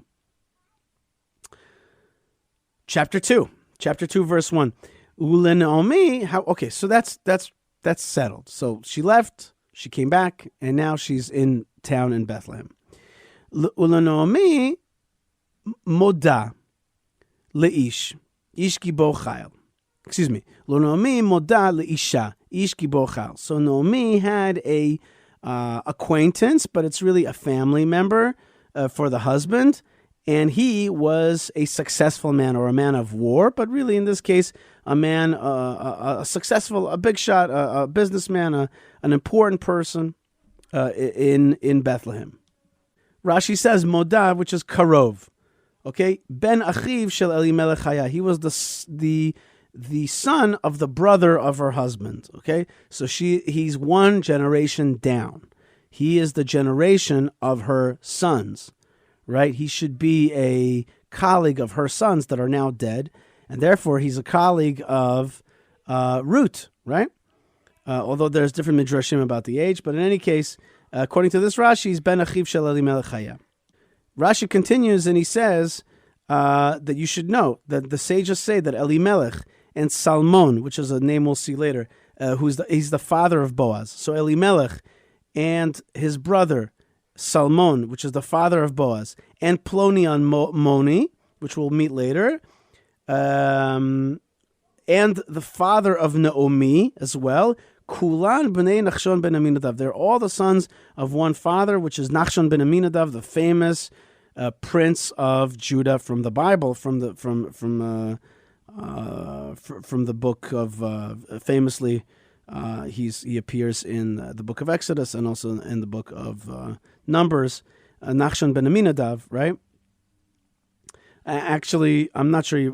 No, he does appear. Of course, he does. He appears right in the beginning of the book of Numbers as the flag bearer. So you have here it's a family. It's a very important family. They're all coming from the super important head of the tribe of Judah. And then Rashi adds, however, lo ho'ila lahem zchut avotam b'tzetam me'aretz l'chutz la'aretz. Everything is all good that you have a great lineage, but when you leave the land of Israel, that lineage does not protect you. And that's what happened. In any case, we are now getting introduced to a new character, a male character, okay?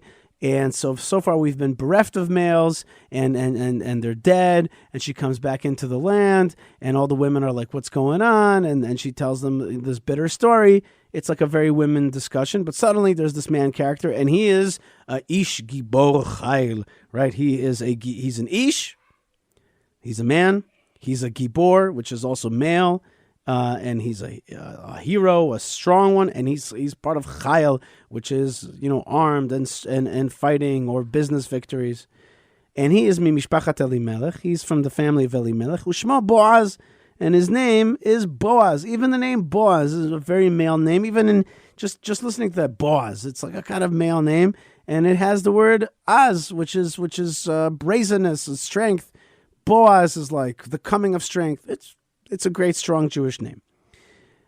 Now, so he lives in town. He's in town, and he's family.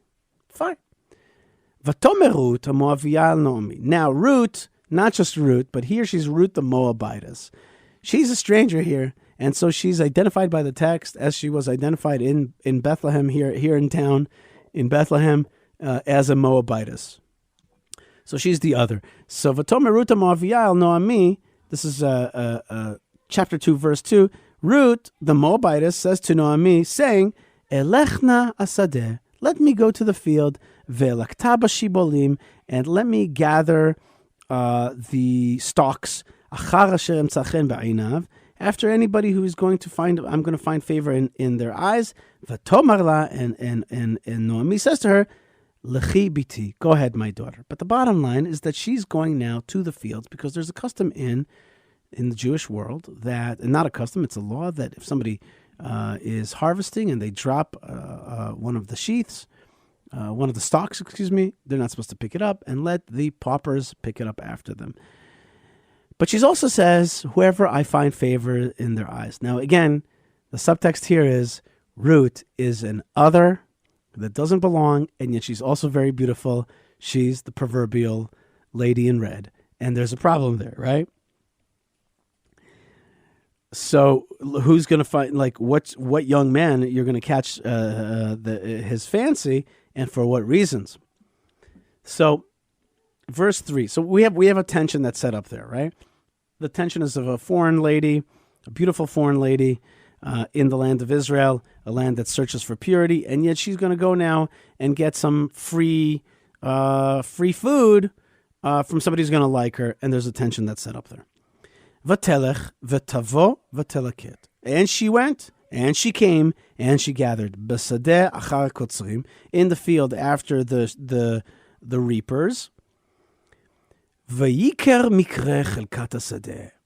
However, there was a happenstance, an occurrence, a quote-unquote coincidence in the part of the field, in which field, in the owned field, and it happened coincidentally that it was Boaz, it was the field that she got to, was Boaz's field, Asher mi mishpachat Elimelech, who's from the family of Elimelech. So it could have been any field, but she got to his field. She didn't do it. It was unbeknownst to her. V'hine Boaz, and here comes Boaz, Bami Beit Lechem. He comes from town to the fields. And when you say Beit Lechem, and you're a Bible reader, immediately Beit Lechem means the tomb of Rachel, right? So he came from Beit Lechem, he came from town, but also he came from the tomb. To me, it's like, okay, what do you do in Beit Lechem? You pray at the tomb of Rachel. Of course, it's a town. And here he comes. I mean, on the plain level, he probably sold goods or did his business in town. Now he's coming out to the fields, and he says, "Now we get him talking, right? Here's our first male voice, Vayomer lakotzrim, and he says to the shearers, the people working in the fields, Hashem imachem." Very famously, the Sephardic world uses this very day. He comes out and he says, "God is with you." What is this? Well, they say that Boaz wanted to bring godliness into the world, and he wanted to use the blessing of God's name in regular conversation. So the way he would reach out to people, he would say, "God is with you," and they would answer, "Vayomru lo yivarech Hashem," and they would say, "May God bless you." So we say, "Shalom aleichem," bless, peace unto you. Aleichem shalom, unto you is peace, right? And peace is also the name. Shalom is also one of the names of God. And and the Vulcans, live long and prosper. That's the second part. What's the first part of that verse of the Vulcan saying? Peace and long life. And then he says, live long and prosper. Okay, so he says, Hashem imachem, God is with you, and they say, may God bless you. That is the way that Boaz institutes conversational godliness. And the Baal Shem Tov, who's also born and passes away on Shavuot, and we celebrate him as well as we celebrate King David. He too was very concerned with this idea of bringing godliness into normal conversation, and he instituted, according to the Baal Shem Tov tales, the term "How are you doing?" You would say Baruch Hashem, blessed is God. So he takes it right from here. There's a relationship. In any case, Vayomer. So Boaz came in from the field. He addresses everybody. So the first thing we know about Boaz is the first thing he says is that he's a blesser. That's what he is. He's a blessing guy. Vayomer Boaz lena, and now the second thing that he says. Vayomer Boaz lena. Boaz says to his servant, or to his really to his man, his manager, his field manager. How do we know? Because it says Hanitzav ala kotzrim. The guy he's standing on top of the shears. He's in charge of the shears. He's his man in the field. Lemiha na'ara hazot. To who is this girl? What is this girl doing here? Who does she belong to? What's her deal? And the rabbis are like, wait a minute, why is he asking this? Now, the simple reader will say, well, she is, again, as I said to you before, it doesn't say this explicitly, but she's attractive. And if she's not attractive, minimally she is different. That's for sure, because she's a Moabitess. But the sages say, no, he saw in her a different way of behaving. Her behavior is somehow different. It's more. Here's the surprise part. It's actually filled with honor and humility, and not a provocative type of behavior. So he says to his guy, he says, "Who is this gal?" Vayana nar hanitzav ala kotzrim, and this man who's in charge of the shears says, "Vayomer ne'ara moaviyahi." He says, she is a Moabite gal. She is a Moabite young lady. So that's not so good, because the word Moab is like saying the word, enemy, right? It's not exactly a good word. However, Hashava im Naomi, that returned with Naomi, Mizdei Moab, from the field of Moab. So she's like she was brought home like a stray. However, he keeps going, and this is the surprising part. Vatomer, and he says about her, this manager, field manager, says, "Vatomer elektana v'asafti ba'amarim achrei hakotzrim." She said, "I will go," and he puts words in her mouth, saying, "I shall gather the stalks after the shears." V'tavot ta'amod mi'az haboker, and she has been standing and working from the morning, ve'ad ata, until now. Zeh shifta habayit me'at. Now she's finally sitting down. What he's saying is, she's not sitting there all day. She's been working hard. She's been working hard collecting. She's not asking for any handouts. She's following the customs, and she's not lazy. That you see her now sitting down, it's really her first break. So whoever this guy is, and this is an interesting kind of sub-conversation, he speaks good of Ruth. He tells the truth. Yes, she is a Moabitess, but she ain't lazy, and she's been working all day, and now she's finally sitting down just to rest a little bit. She's a hard worker, and he kind of, it's certainly not a bad report. It's a good report. And now Boaz, not too shy, Vayomer Boaz Ruth, Boaz says to Ruth, "Halo shamat biti? Did you not hear my daughter?" So this is their first interchange. Did you not hear my daughter? And this is a language of endearment and a language of respect. Did you not hear my daughter? Al tilchi lilkot b'sdei acher. Don't go to a different field. Don't leave to this field. V'gam lo ta'avuri. Also do not pass. Mizeh, do not pass this place. V'chotid bakin im na'arotai. You cleave to my female helpers, assistants, workers in the field. Einayich basadeh. Keep your eyes in the field. Asher yiktzarun, that they're cutting there.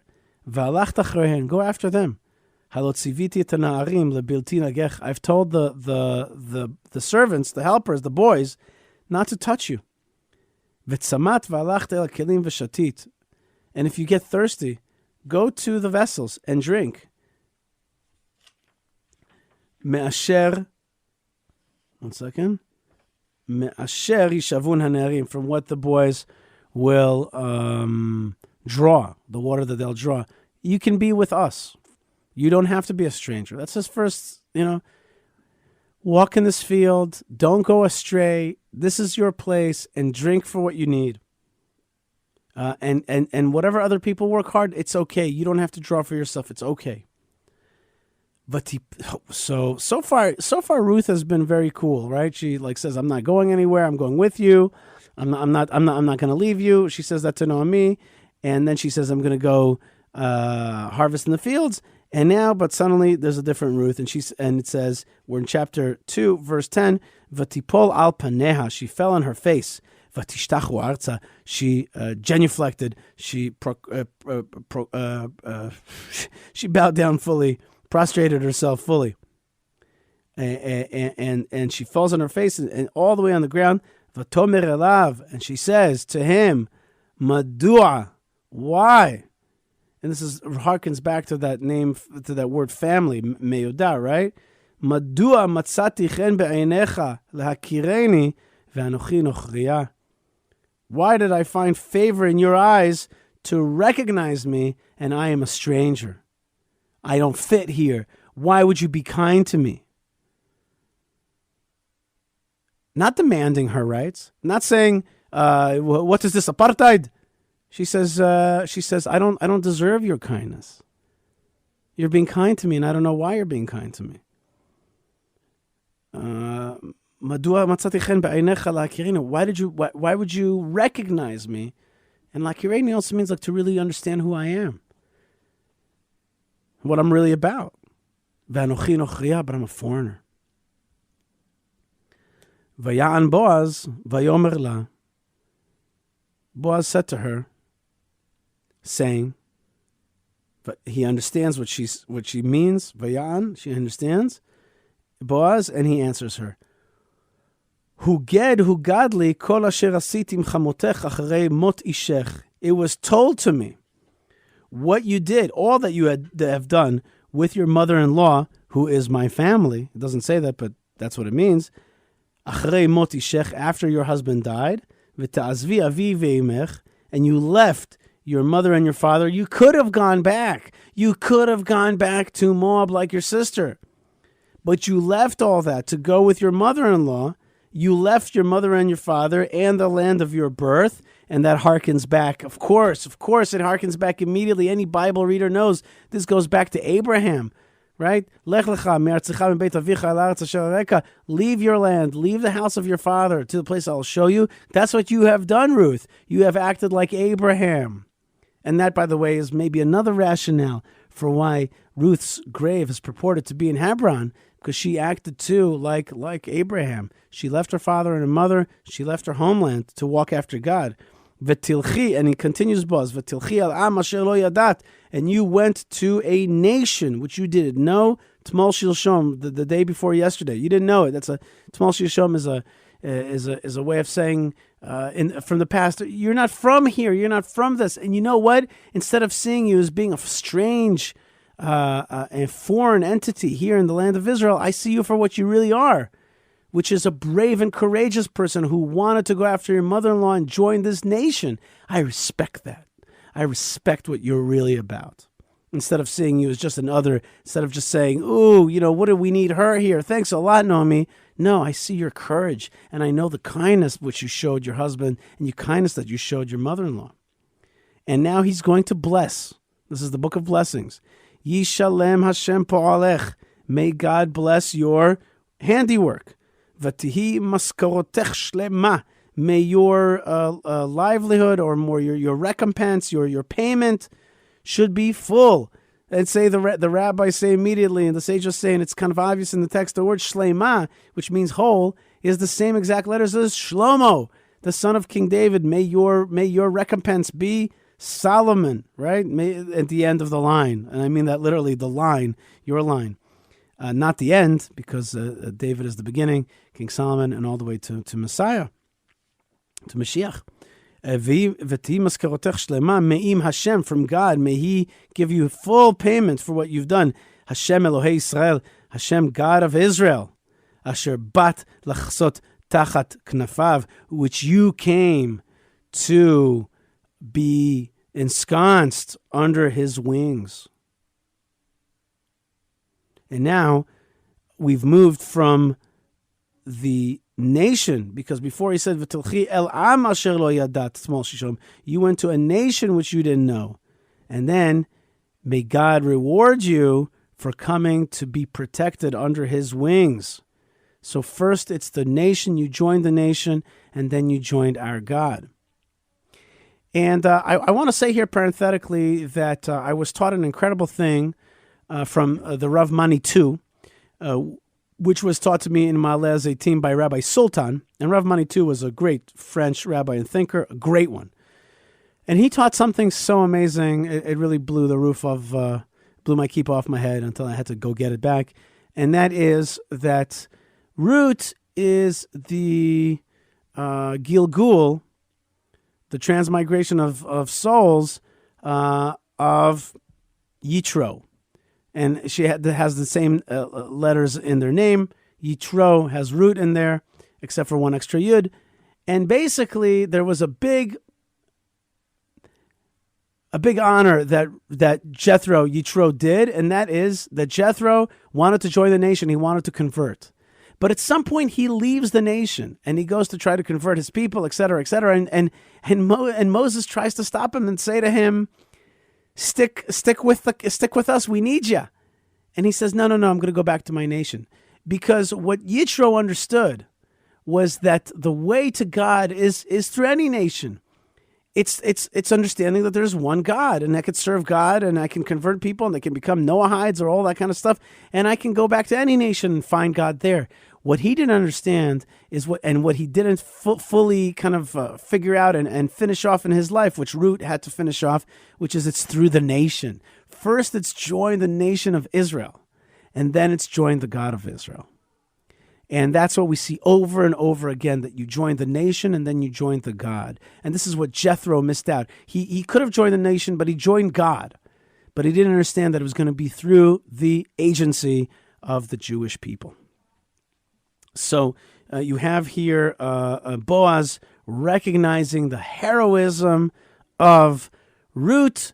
And if you want to see it a different way, it's like Moses, and he says, welcome, Jethro, welcome to our peoplehood. Stick with us and don't leave. And that is what Boaz is telling Ruth. Stick with us, stick with the nation, don't leave. Stick with my shears, stick with my field, and your reward will be great. And notice also, it's all blessings. It's all a book of blessings. Verse 13, V'tomer emtzachen be'einecha, Adoni. May I find, she says, may I find favor in your eyes, my Lord. Ki nichamtani, for you have consoled me. How much pain has this girl been in? V'chi dibarta alev shifchatecha, you spoke onto the heart of your handmaiden. V'anochi lo eheya ki echat shifchatecha, but I will not be just like one of your servant girls. I'm not going to be just anybody. You'll see. I'm going to make you proud of me. Vayomer la Boaz le'et ha'ochel kshi halom, and he told her. And Boaz said to her when it was time to eat, walk over there. V'achalt min alechem, eat from the bread. V'tavalt pitech b'chometz, and sit with, basically dip your bread in the what's it called? The vinegar. And the rabbis are like, you see, vinegar is good for the heat. I love how, like, sometimes we just learn the most practical stuff. It's like, oh, you live in Bethlehem, it's hot outside, have some vinegar. Dip your bread, and this is the house of bread, this is Beit Lechem, so you can eat of the bread, right? V'achalt min alechem, I want you to eat from the bread, v'tavalt pitech b'chometz, and dip your pita in the vinegar. V'teshev mitzad ha'kotzrim, she sat to the side of the shears. Vaitzbot la kali, and he gave her a portion. Vatochal vatisba vatotar. She ate. She was sated, and she had left over. She was sated with little. She didn't need too much, and she was able to keep whatever she had over, because you know what? Back at home, there's somebody else who's hungry. That's Naomi. Vatakam lilkot. So after she's getting to kind of be friendlier with the people and more normalized. He's normalizing her. That's what's happening here. He tells her, you can drink. Everybody has to drink. You're going to die if you don't drink. But I also want you to eat. I want you to cut from the bread, the joint bread. I want you to dip it in the joint dish. Right? That's the Middle East style of eating. I want you to dip your bread in the joint dish of like oil and za'atar, and in this case, it's chometz, which is I keep on forgetting this word because it's just not something that I like to eat so much. But vinegar. So he is normalizing her into society. He's bringing her in. V'takam lilkot. So now she gets up back to gather. V'itzav Boaz et narav le'amor. So Boaz tells his boys, his workers, saying, Gam ben ha'omarim tilaket v'lo tachlimua. Let her gather between the sheaths. Don't give her a hard time. The sheaths, I don't know, sheaves. Don't give her a hard time. Don't say anything to her. Don't embarrass her. Don't embarrass her. So he's not only is he normalizing her psychology, he is normalizing the other people to start accepting her as part of normal Bethlehem society. V'gam shol tosholu la min hatzvatim v'azavtem v'lekta v'lo tigaru ba. Right? Also, pull out some for her on purpose from the bundles and leave it and let her glean and rebuke her not. Okay, meaning to say, I actually know that she is not just collecting for herself.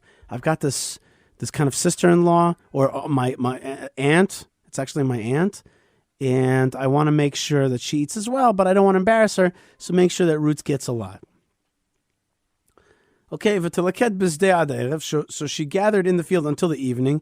So let's just understand right now here in Israel, here in Bethlehem, it is hot. It is hot. Okay?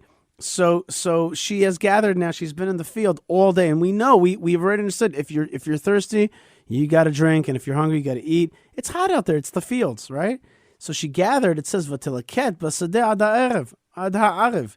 She gathered in the field until the evening. V'tachbot asher likta. She then took it to be threshed, so she can take home not all the just bundles, but the actual barley. V'hi keifa ksorim, and it was a normal amount of ephah of this barley, which is a goodly amount to eat. Vatisa, she carried it. Vatavo ha'ir, she came into the city, because remember, she was in the fields. Vaterech hamota, her mother-in-law saw et asher leketa, which she gathered. Vatotze, and she spread it out. She took it all out. Vatitenla, and she gave it to her. So she gave it to her mother-in-law. Whatever she brought home, she gave to her mother-in-law. Et asher otira misiv'a. I think she also brought her what she actually left over. Remember, we said that she left over from actual eating, meaning to say actual baked bread, not just barley, but actually already baked bread. Remember, there's a whole process after you have barley to actually turn it into actual bread, and the mother-in-law is hungry. So she brought her, not only did she bring her future food, she also brought her food now, which she left over from her satiation. V'tomer lachamota. So her mother-in-law said to her, Eifo likata tayom? Where did you gather today? Ve'ana asit. And where did you do? Where did you do your business? How did this all transpire? And she says, Yihi makirech baruch. Whoever recognized you or whoever was your sponsor may be blessed. Again, book of blessings. V'tagid lechamota. So she told her mother-in-law, et asher asata, what she did, imo, with him. V'tomer shem ha'ish asher asiti imo hayom Boaz. And she says, the man that I did it with was Boaz. Now, the way I said that right now sounded a little provocative, and that's on purpose, because there's something provocative going on here. There is a relationship that's forming, okay? And there's nothing wrong with a relationship unless it's with a Moabitess that you're not even married to. But in any case, the language here is to be understood in two ways on purpose. It's the one I did business with. It's the one that there was a relationship, a budding relationship. There was interaction there between us. There was something. All right? And she says the person that I did it with, Asiti Imo Hayom, was Boaz. So now the gig is up. The name Boaz has been now told. V'tomer Naomi, so Naomi says, L'chalata, to her daughter-in-law.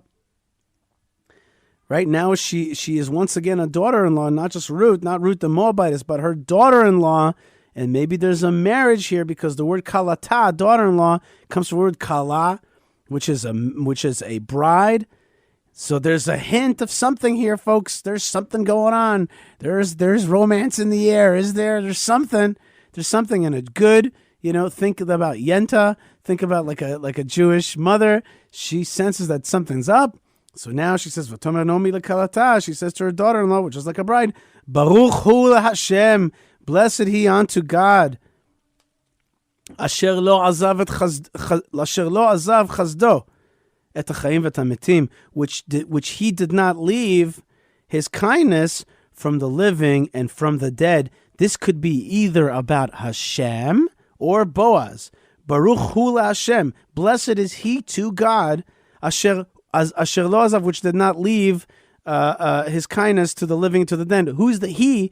It could be either Boaz or it could be God. But in any case, God's not forgetting is really coming through Boaz. That's the meaning of this verse, which is like that God remembered and he did it through Boaz. He did not forget the living and the dead. So, I mean, if I'm Ruth, I'm like, chill out, mother-in-law. It was just a day in the fields, but Naomi is... She's seeing stars. She's seeing something else here, and she says, "Blessed is." She sees this moment as huge. She understands that he's family. Just she hears the word Boaz. She's like, "Blessed is he to God, which does not leave the living and the dead." V'tomer la Naomi. So Naomi said to her, "Karov lanu ha'ish migo'alenu hu."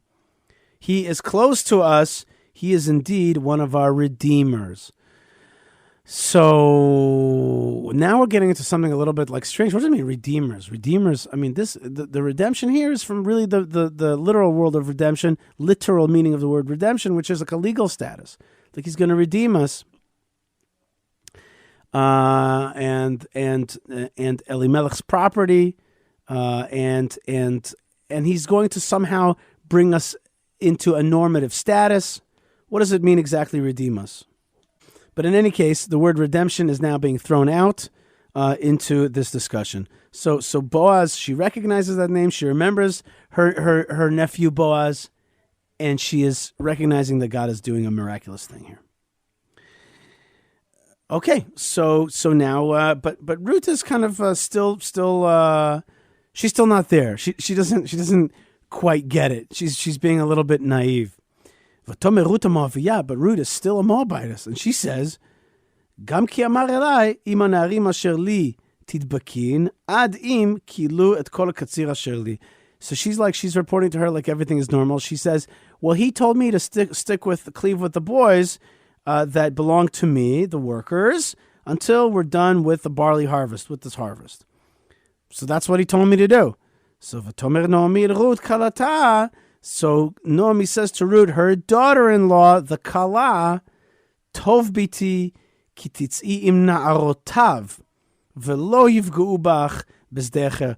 Better that you don't stick with the ne'arim, don't stick with the boys, stick with the girls. V'lo yifga'u bach b'zdecher, and don't let you be struck or found in a different field. Okay, folks, let's kind of know what we're talking about. We're talking about the birds and the bees here. We're talking about, an energy in the field out there. And she says, you know what? Listen to what I got to say to you. Better, he told you to stick with his field workers, but he didn't want to spell it out. What he means is stick with my female workers and don't go to a different field. You're an attractive Moabitess. Don't go out there. And Ruth is still kind of dense about this, so she's like, "That's what he told me." So comes Naomi and explains to her how to properly behave. If you want to make it in Bethlehem, listen to what I'm saying. So she gives her kind of an explanation. Well, Ruth, with all of her goodwill, is still not from this place exactly. She's from somewhere else. She doesn't understand the Jewish people's subtle concerns. So don't go to a different field. Vatidbak benarot Boaz. So she indeed cleaved to the female workers of Boaz. Lilkot ad klot ktsira serim, and to gather until the end of the barley harvest. V'ktsira chitim, and the end of the wheat harvest. V'teshev et chamuta, and she came back to her mother-in-law. Okay, so the end of chapter 2 is. They met. There was something there. Naomi understands that there should be something there, and there should be a blessing there, and it's bigger than what meets the eye. Naomi still doesn't get it, and she needs a little bit of coaching to how to properly behave in Jewish, very a society that tries to stay sexually pure and modest. So stick with the female workers, and she's like, okay. So she cleaves to the female workers until the end of the wheat harvest, and she returns to her mother-in-law. Fine, that's the end of chapter 2. So now we're halfway through the book. And now it's time. So let's just remember kind of first steps, which is Elimelech, Machlon, and Kilion. They go down to Naomi. They go down to Moab. And Elimelech, Machlon, and Kilion die, and Naomi comes back with her 2 daughter-in-laws, and only Ruth sticks around. Orpah turns around and goes back to Moab and her God. Ruth cleaves with her, and then they're kind of not really totally accepted into society. She's very bitter about what happened to her, and they're hungry, they're destitute. Ruth goes out, and she finds, coincidentally, quote unquote, Boaz's field. Boaz is nice to her. Boaz gives her a few tips, and Naomi explains what he really means is stick just with the ladies. And now we're going to up it a gear. Okay, we're going to up it a gear in chapter 3. Chapter 3 ups it completely to the next level.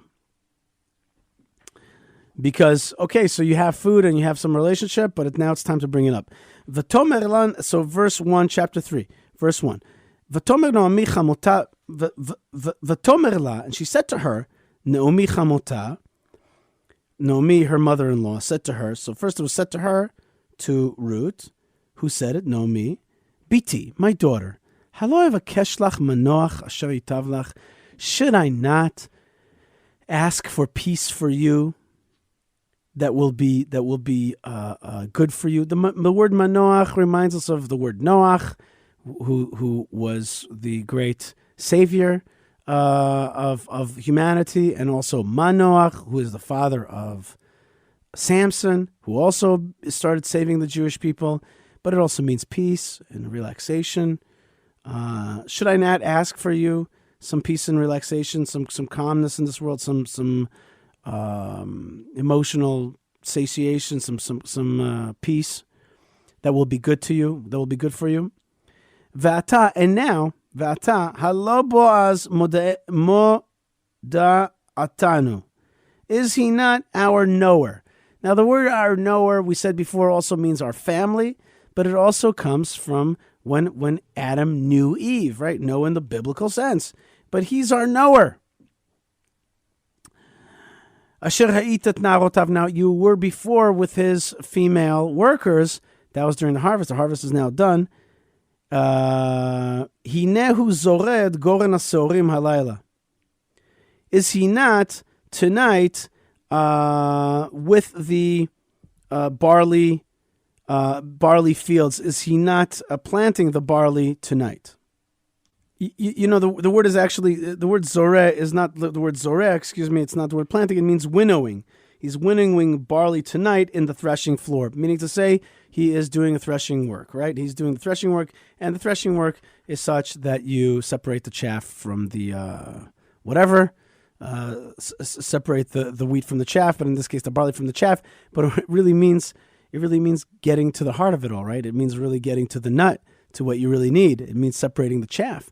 And in many ways, Ruth is separating the chaff from Moab, right? And immediately we're going to learn that Naomi is up to a trick. Now we got these Jewish women who do these tricks, right? We got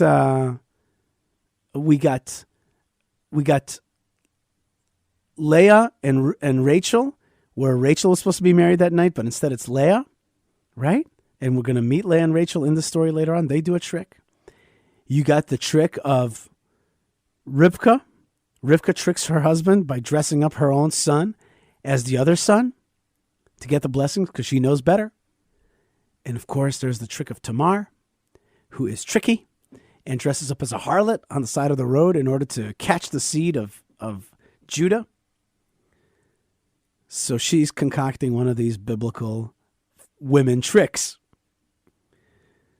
Vata. So we said, and now is not Boaz our knower? Asher ha'itat narotav, you were with his female workers. Hinehu zored goren asorim halayla. He's tonight on the threshing floor of the barley. So I want you to do thusly. Verachatzt, clean up, wash yourself. Vesacht, oil yourself. And now we're going to learn that there's a difference between kri and ktiv, which means the difference between writing, the way it's written and the way it's read. And the way it's going to be written is, and I'm going to do these things. Naomi, in the writing, it's like, I'm going to go down, I'm going to be with Boaz. But in the reading, it's, you're going to go down and be with Boaz. Because there's a transference here. I was with Elimelech.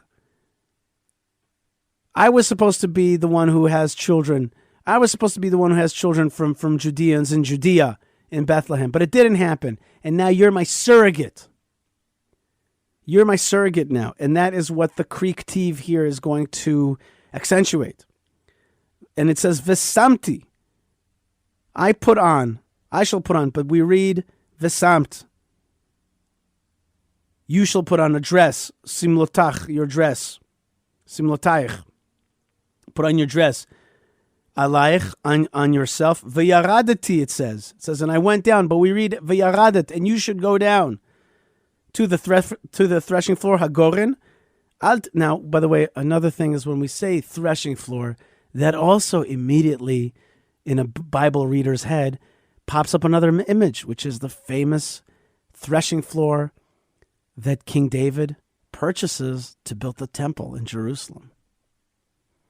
So you go down to the threshing floor because we need a boy that's going to come from your loins who's going to be the boy who buys that threshing floor. So go down to the threshing floor. That's where he is. This is old school. This is like Grandma Tamar, right? Tamar, she knew what she was doing. She got dressed up like a harlot. You go down to the threshing floor. Al tivadei leish. Don't reveal yourself to anybody. Ad chloto lo'chel lishtot. Until he finishes eating and drinking. Don't reveal yourself to anybody. Vehi b'shchavo. When he lies down, v'yadat, and you should know. Et hamakom asher yishkav sham. Know the place which he lies down there. Yadat has the word biblical knowledge in it. And the makom, that's what I was telling you before. The makom reminds us of Jerusalem. There's only one place called Hamakom. Hamakom is the Temple Mount. But you should know, but in simple translation, know the place which he lies down there. Asher yishkav sham, which he lie downeth there. Ubat, go there. Vegalit margilotav, uncover his feet. And then it says again, v'shachavti, and I shall lie down. But we read v'shachavti, and you shall lie down. V'hu yagid lach et asher ta'asin, and he shall tell you then what to do. You got to do your female stuff. You got to go down there when he's sleeping, uncover part of his legs, lie down next to him, and he'll tell you the rest. You got to set up the situation. And, Jacob, when he was told to do his mother's bidding, he's like, Mom, you're going to bring a curse upon me.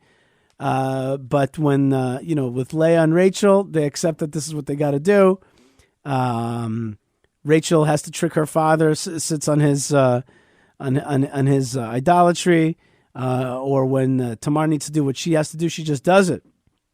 So she says, Ruth says, Vatomer Elea, she says to her, Kol asher tomri elai. And by the way, it says we don't use the word Eli when we read it. Everything you say, and then it says it's written everything you say to me. But we read it, everything you say, I shall do. I shall follow you. It's your world. You know this. You know the situation, and I trust you, and I trust that we're doing something holy here. V'tered agoren, so she went down to the threshing floor. V'tas kechol asher tzivta chamota. She went down to the threshing floor and she did exactly everything that her mother-in-law had commanded. Rashi says, interestingly enough, that she did not get washed up and cleaned up before she went down there. She went down there, then she washed up and cleaned up because she understood that if she got all dalied up beforehand, somebody would recognize her. So she went down and only then put on her lipstick or whatever. So she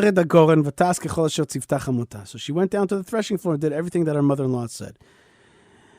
Vayochal Boaz vayesht, and Boaz ate and he drank. V'itav libo, and his heart was good. This is a very common refrain. His heart was good in wine, or he felt physically at peace. His body, long day of work. He ate and he was sated. Vayavo lishkav b'ktzeh harema, and he went to lie down at the edge of the pile. And that's what people used to do back then. When you have all of your produce, you didn't leave it in the field by itself. You slept next to it to protect it. Which is interesting because, that's not exactly the common sleep in the world. You're outside, you're sleeping next to your stuff. You're actually half kind of watching out that nobody steals it. Vatavo balat, and she came secretly, surreptitiously. Vatavo balat, vatagal mergalotav, and she uncovered his feet, his legs, and she lie down. And that, that tends to wake you up. Vayehi b'chatzi halayla, and it was in the middle of the night. It was at midnight. And that is such a common Jewish refrain.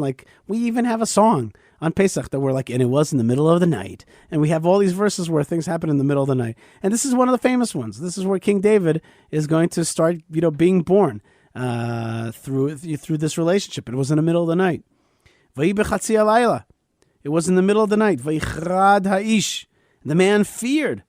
Vayilafet, and he felt like it was dark down there. He just kind of touched something. There's a woman at his feet. Whoa, what is this all about? Vayomer miat. He says, who are you? Vatomer, and she says, Anochi Ruth amatecha. I am Ruth, your handmaiden. Ufarasta knafecha al amatecha ki goelata. Please spread your wing over your handmaiden, for you are our Redeemer. Rashi says so beautifully, he says, what does this mean, your wing? It means spread your clothing, your talit, over me, and it is a language of marriage. Spread your cloak over me, and I'll be in your household, therefore. And what does it mean that you're a redeemer? It means that you really are the person who's supposed to get the legal rights to my husband's household, and you're supposed to kind of acquire that and acquire me along with that. Once again now, Book of Blessings. Vayomer brucha at leHashem. Blessed are you to God. So he immediately blesses her. He immediately blesses her. And he says to her, Biti, heitav chasdech acharon min harishon. Your last kindness is bigger than your first kindness. Lebilti lechet achar achrei habachurim. That you didn't go with the other boys. Im dal v'im ashir. If he was poor, if he was rich.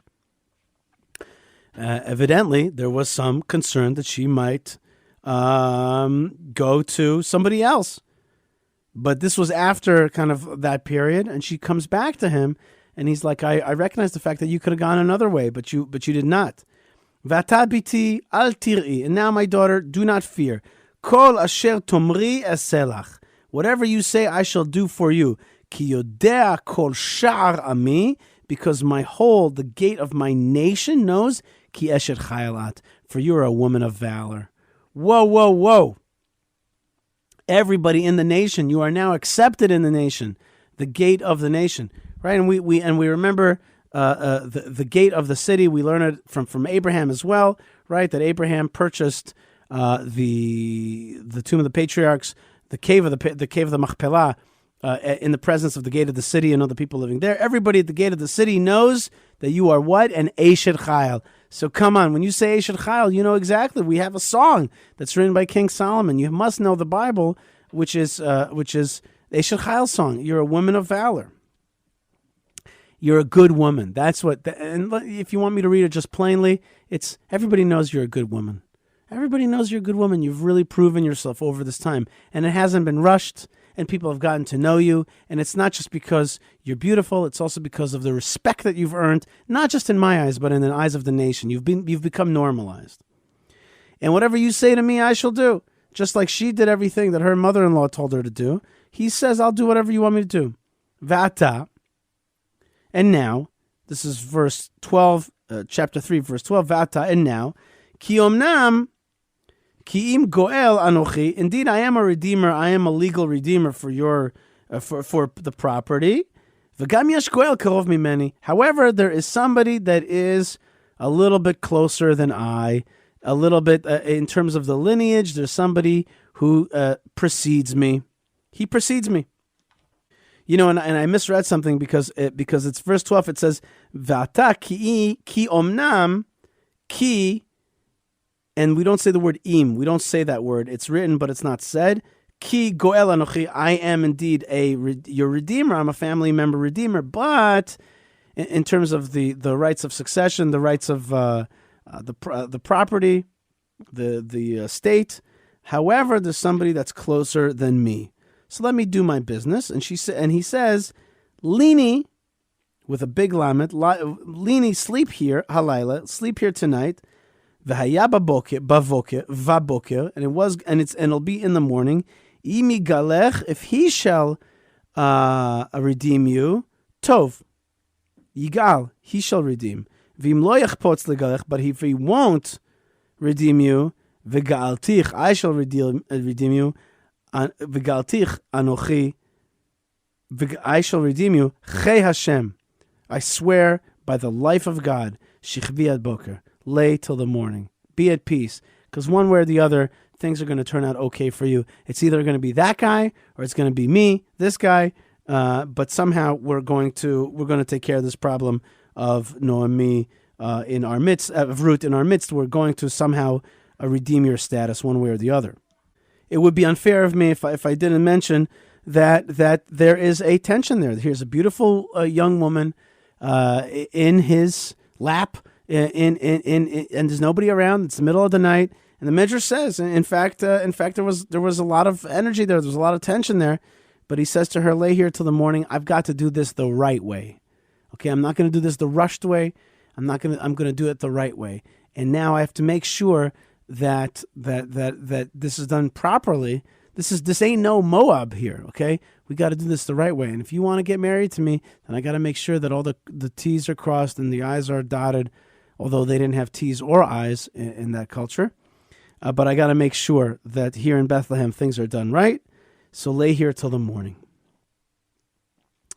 V'tishkav margarotav ad boker. So indeed she laid at his feet until morning. V'takam beterem yakir ish et re'o. But she got up before a person could recognize another person. I mean to say it was still very dark outside. You can't recognize faces. Vayomer, and it was, and she, well, it's interesting because it says, and she said, but it's like saying, Ali vadaki ba ishagon.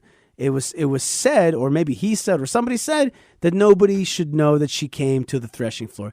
The operative point here is that she laid there as he told her to, but got up early, so that nobody could see it, because there are certain things that are better off not seen, and she's got a lot of modesty, and she understands that if it's public knowledge, it could look a little bit bad.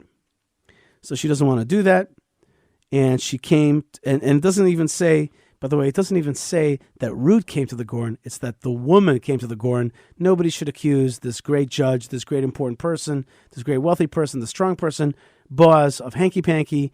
Nobody should think a woman even came down there. Not only not me, Ruth, but any woman. I want Boaz to have a good name. And indeed, nothing untoward happened. Vayomer Havi, and she's about to leave. Vayomer Havi hamitpachat asher alayich. Give me your kerchief that is upon you. Ve'achziba, and hold on to it. Vatochazba, she held on to it. Vayamed shesh seorim. Vayashet alea vayavo ha'ir. I'll read it here from the English, in the old kind of English. And he said, "Bring me the mantle that is upon you, and hold it." And she held it. And he measured 6 measures of barley and laid it onto her. And he went into the city. Meaning to say he gave her a lot of food. And the 6 is here a little bit, a kind of wink to the 6th of Sivan, which is when we celebrate Shavuot. But in any case, he gave her enough to have sustenance, but also as a symbol that he's giving her something to keep going. He, in the meantime, goes into the city. And there's interesting midrashim that basically say that she was dressed as a man. Somehow she had hidden her female form, and he kind of he makes mention of that. In any case, he gives her these 6 measures of barley, which are blessings. V'tavol chamota, she comes to her mother-in-law, and that's how he ends that meeting. He gives her something. That's also a sign. He's giving her sustenance. He's giving her livelihood. So v'tavol chamota, she came to her mother-in-law. V'tomer mi'at biti, she says, "Who are you, my daughter?" V'tagedla et kol asher asa la'ish, she told her everything that the man had done to her. So either she couldn't tell who she was because it was that early, or there was something very special. Maybe her countenance changed somehow. So she told her what he did with her, and then she says, "V'tomer shesh asorim ha'ele natan li ki amar al tavoi rekam al chamotech." So he gives. She says, and he gave me these 6 measures of barley, saying to me, and there's another word here which is read but not said, which is Eli. He said to me, and without it, it says ki amar, for he had said, not to me, but he said in general, al tavoi rekam al chamotech. Don't come empty-handed to your mother-in-law. Again, there's a transference here. There's something about Naomi which should have had the chance to have that relationship with a man like Elimelech, but she is the surrogate for that is going to be Ruth. And there's something, there's a romance, a slight jealousy.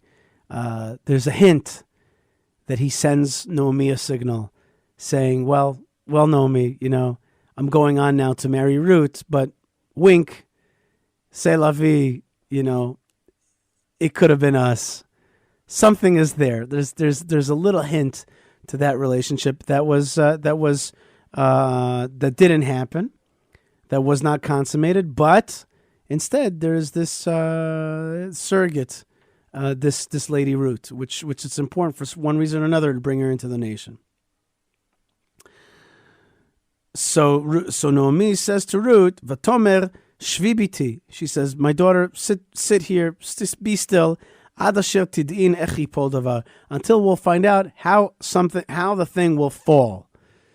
And there's a hint here to also Purim. How you pull is like how it shall fall.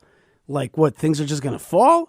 It's all from God. But there's a hint here to also the Purim story and the Esther story, which is like, okay, God is handling this, but it's going to be kind of in his hidden way.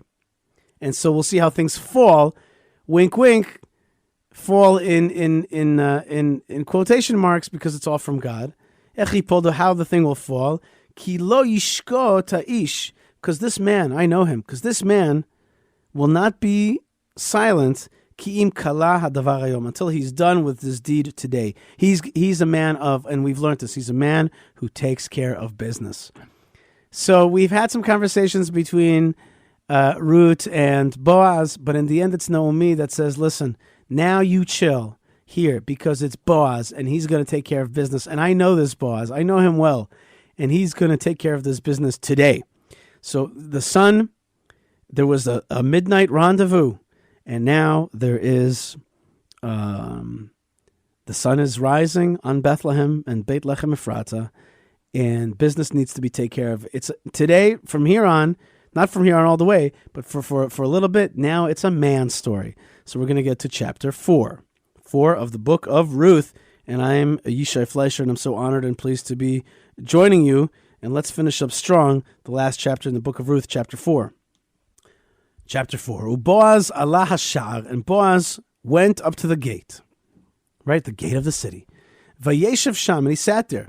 V'ineh goel over, and here comes the first in line redeemer. Asher diber Boaz, which Boaz spoke of.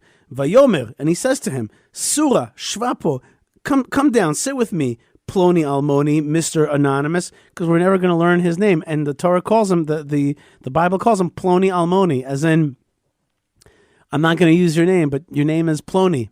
It's either your real name is Ploni Almoni, or it means, and today in modern Hebrew, this means anonymous. Mr. Anonymous, Mr. X, Vayasar, and he indeed got off of his path, and he sat down. Vayasar Vayeshev. He sat down with him.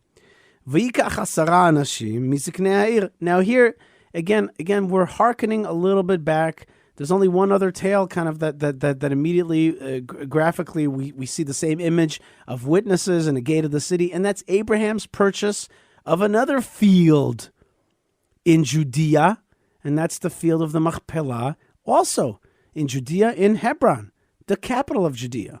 All right, and pretty close by, really in the same region. So now again, they're sitting at the gate of the city.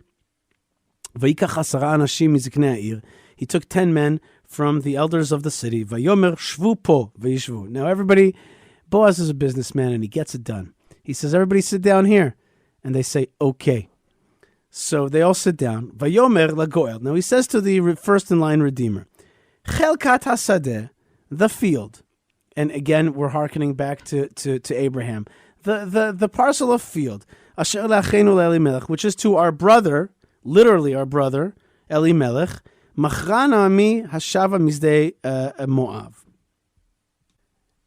So here's the English translation. And he said unto his near kinsman, right, the next in line, Naomi that has come back out of the field of Moab selleth the parcel of land which was our brother Elimelech's. And I thought to disclose it unto thee, saying, buy it before them, that sit here and before the elders of the people. If thou wilt redeem it, redeem it. But if it will not redeem it, then tell me that I may know, for there is none to redeem it besides thee, and I am after thee. Okay, so he says, and then he said, I will redeem it. I'll read it in Hebrew. I said to myself, I said, I will let you know. Egalez lecha means I will reveal to your ears. Le'emor, saying, Kne neged hayoshvim, therefore buy this field that Naomi has sold, but what means sold really is now owns from Elimelech. You're supposed to be the inheritor. Kne neged, buy it in front of all these witnesses, these people sitting here. V'neged zikne ami, and against or in front of the elders of my nation. Im tigal gal, if you will redeem it, redeem it. Vim lo yigal, if you shall not redeem it, hagidali, tell me.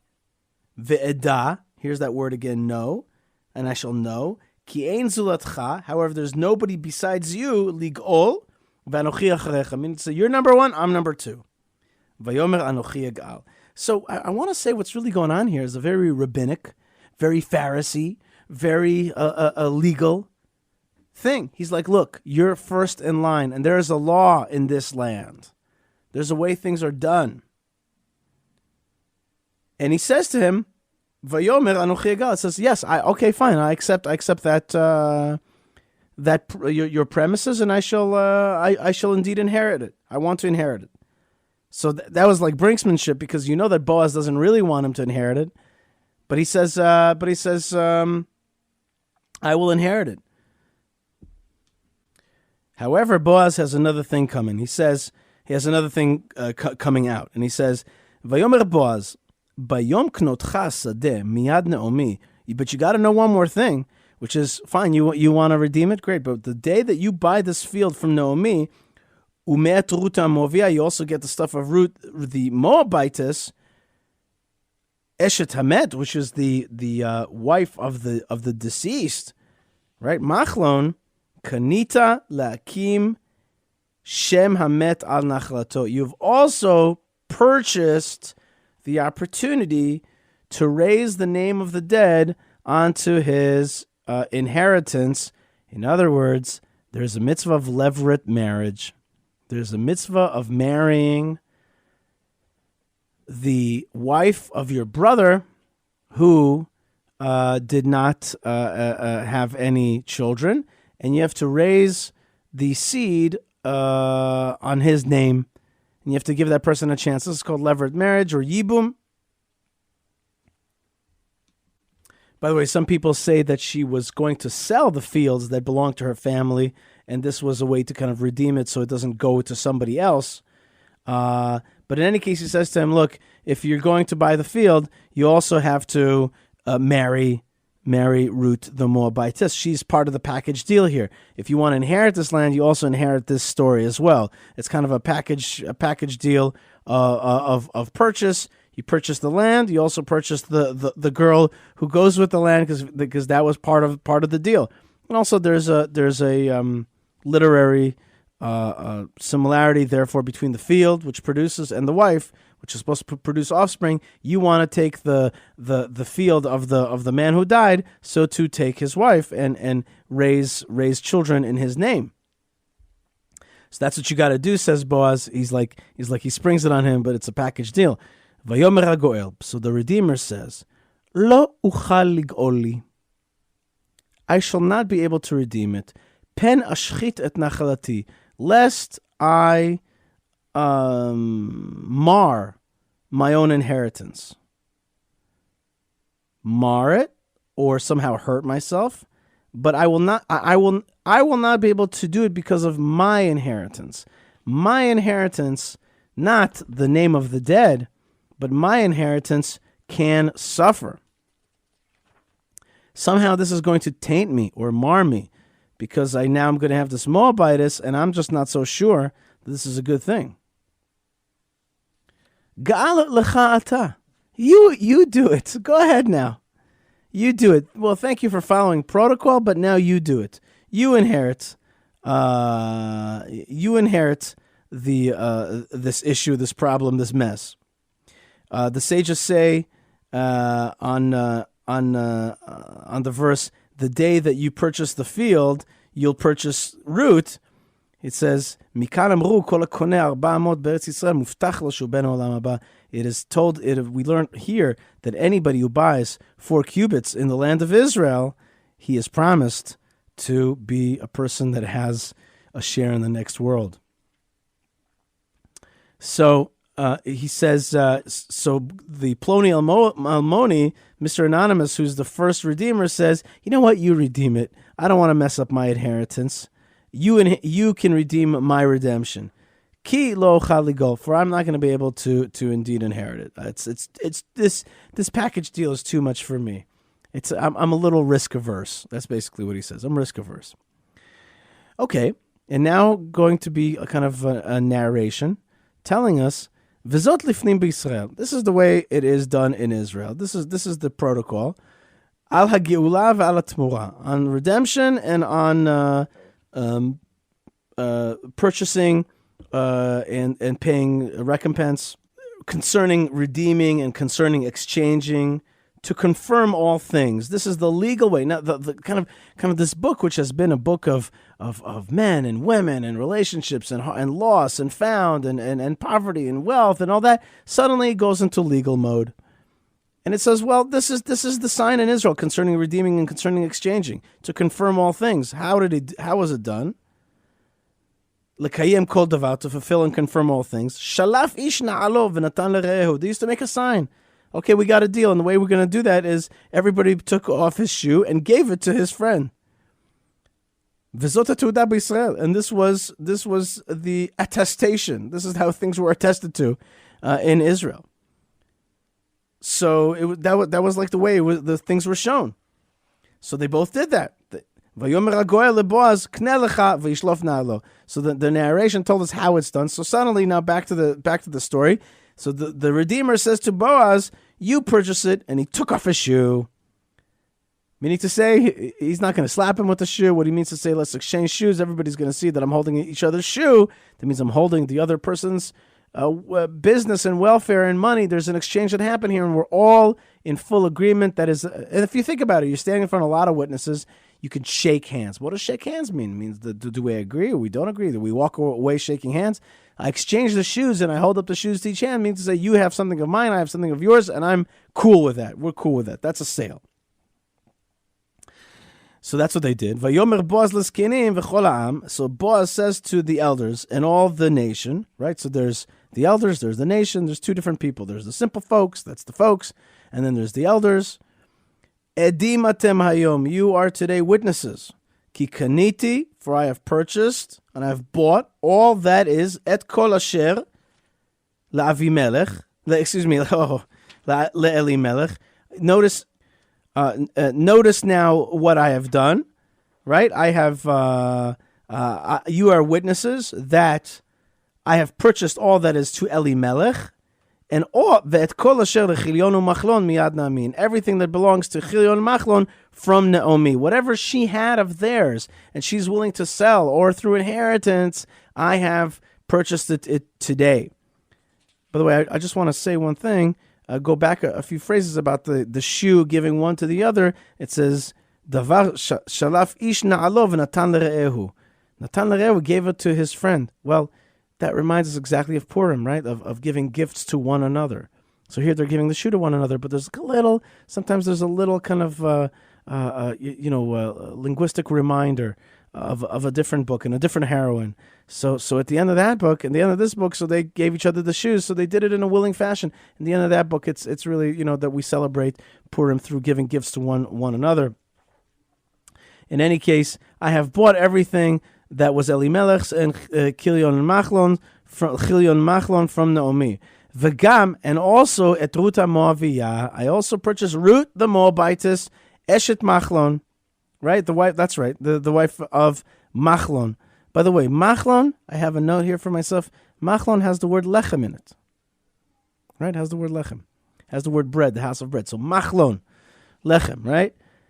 So also Ruth Moaviyah, the wife of Machlon, I have purchased for myself for a wife. lehakim et shem hamet, in order to raise the name of the dead al nachalato on his inheritance, like a levirate marriage yibum, velo yikaret shem hamet me'imachav, and his name shall not be deceased from his brothers, umishar mekomo, and from the gate of his place, edim atem hayom, you are witnesses today.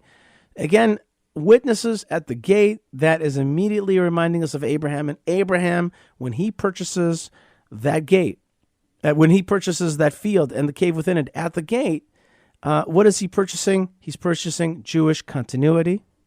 And here at the gate, what we see is Jewish continuity. I have purchased, I have acquired Ruth, and I am now going to do a levirate marriage, and thereby raising the name of the dead. I'm going to make Jewish continuity for the very name of Machlon.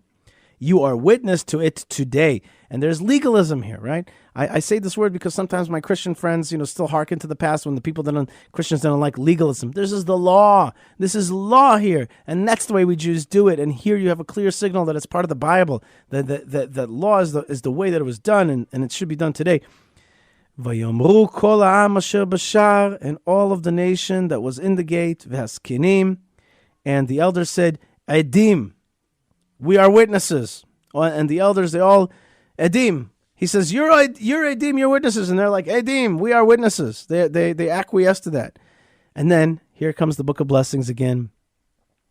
Yiten Hashem et ha'isha, may God give this woman, Haba'a el beitecha, that is coming into your home, kirachel uchele'ah.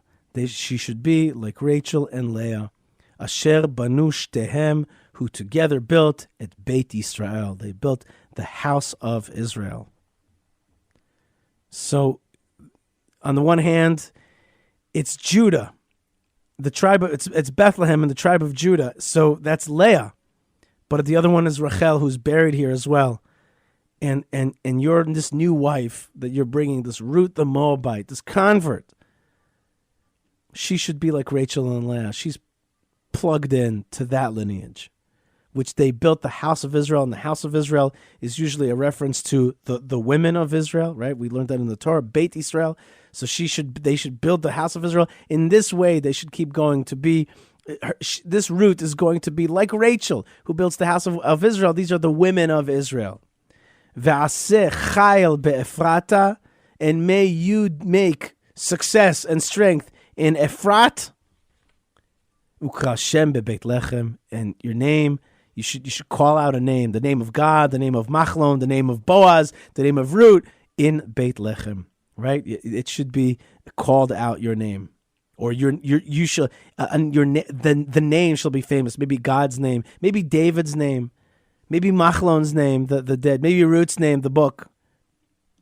And the Medrash says, Beit Israel, that's like I read to you before, Beit Israel, Amar Rav Acha, kol hanosei isha kshera, ki'ilu kiyem et kol haTorah kula, mirosh ve'ad sof. He says, a man who marries a kosher woman, it's as though he fulfilled the whole Torah. I have to say that I absolutely believe that that's true. Mirosh ve'atso, from beginning to end. And it says about him, your wife is like a fruitful vine.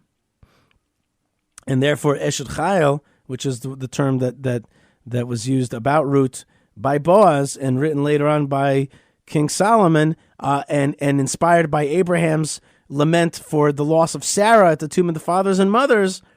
It says that's all Eshet Chayil. It's written from Aleph Ataf to show you from A to Z, to show you that the whole Torah, marrying a good woman is like fulfilling the whole Torah. Keeps saying the Midrash, Ve'ein hadorot nigalim ela b'schut nashim tzadkaniyot shebador, and women and all the generations are never redeemed except for the great merit of righteous women that are in the generation. For it says, Zachar chasdo u'manoto leBeit Israel, Hashem remembers the kindness and the faith of Beit Israel, and it does not say Bnei Israel, the children of Israel, which includes the men. Ella, it says Beit Israel, which is known as the women of Israel. So here you have the Midrashim waxing rhapsodic about what it means to marry a kosher Jewish woman, and that's what happened here. But the elders and the folks are not done yet. They have more blessings. I told you, Book of Blessings. V'hi veitcha keveit Peretz. Now they're going to invoke somebody else. So we invoked Rachel and Leah, the foremothers, matriarchs of the Jewish people. But now they're going to introduce somebody else because there's another subplot here. As I told you, Machlon and Kilion are like Er ve'Onan, the sons of Yehuda, because this is the tribe of Judah. So there's a more localized message here, and that is your house should be like the house of Peretz. Peretz is the progenitor of your house, right? Because it's the house that your father, which is Nachshon ben Aminadav, comes out of. Peretz, Asher Yalda Tamar, which Tamar gave birth to Judah. Min hazera asher yiten lecha, from the seed that God shall give you. Asher yiten Hashem lecha, from the seed. Min hazera asher yiten Hashem lecha, from the seed that God will give to you. Min ha'na'ara azot, from this young maiden. Your house should be like the house of Peretz, which Tamar gave birth to Judah. So your house should be like the house of this incredibly successful person who Tamar, who tricked Judah. And was a righteous and incredible woman, just like that, just like Peretz, who was born from that union. Your house should be like that. That's a Judean blessing.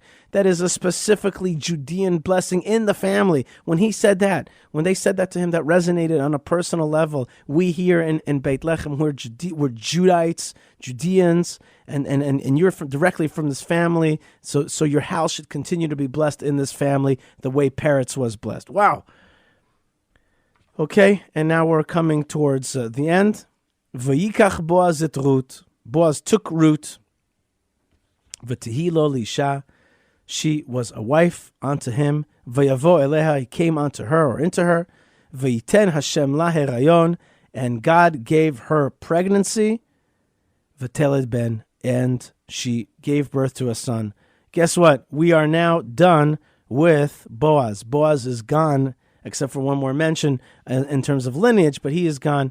And some of the Midrashim say, which is, I think, one of the most shocking and incredible Midrashim, in Ruth Zuta, it says, Vayavo elea, he came unto her, Amru oto laila sheba le'amet. When he came unto her, that night he died. This was the zenith and pardon the pun, climax of his life. This was the end of his life, because for this he was... for this he was destined. This was the fulfillment of his great life, and his great story is that he united with Ruth to continue the lineage and to, of course, make finally King David and the seed of Mashiach. Meaning to say, this whole story, like Tamar captures the seed of Judah in order to perpetuate this incredible lineage, so too this is what it was really all about. So you could believe it or not. You don't have to buy into the idea that he really died that night.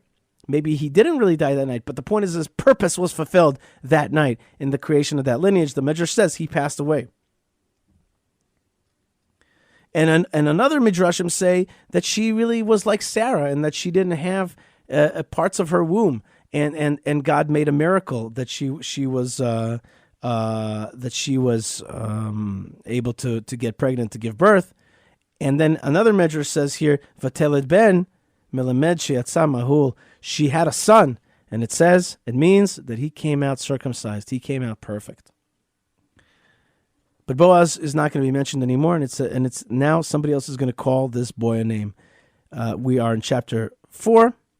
Verse 14, V'tomarna hanashim el Naomi. So the women said to Naomi, a blessing. They said to her, the women now. Remember, before we had the men folk in the gate, they blessed them, and they got married, and they had a child.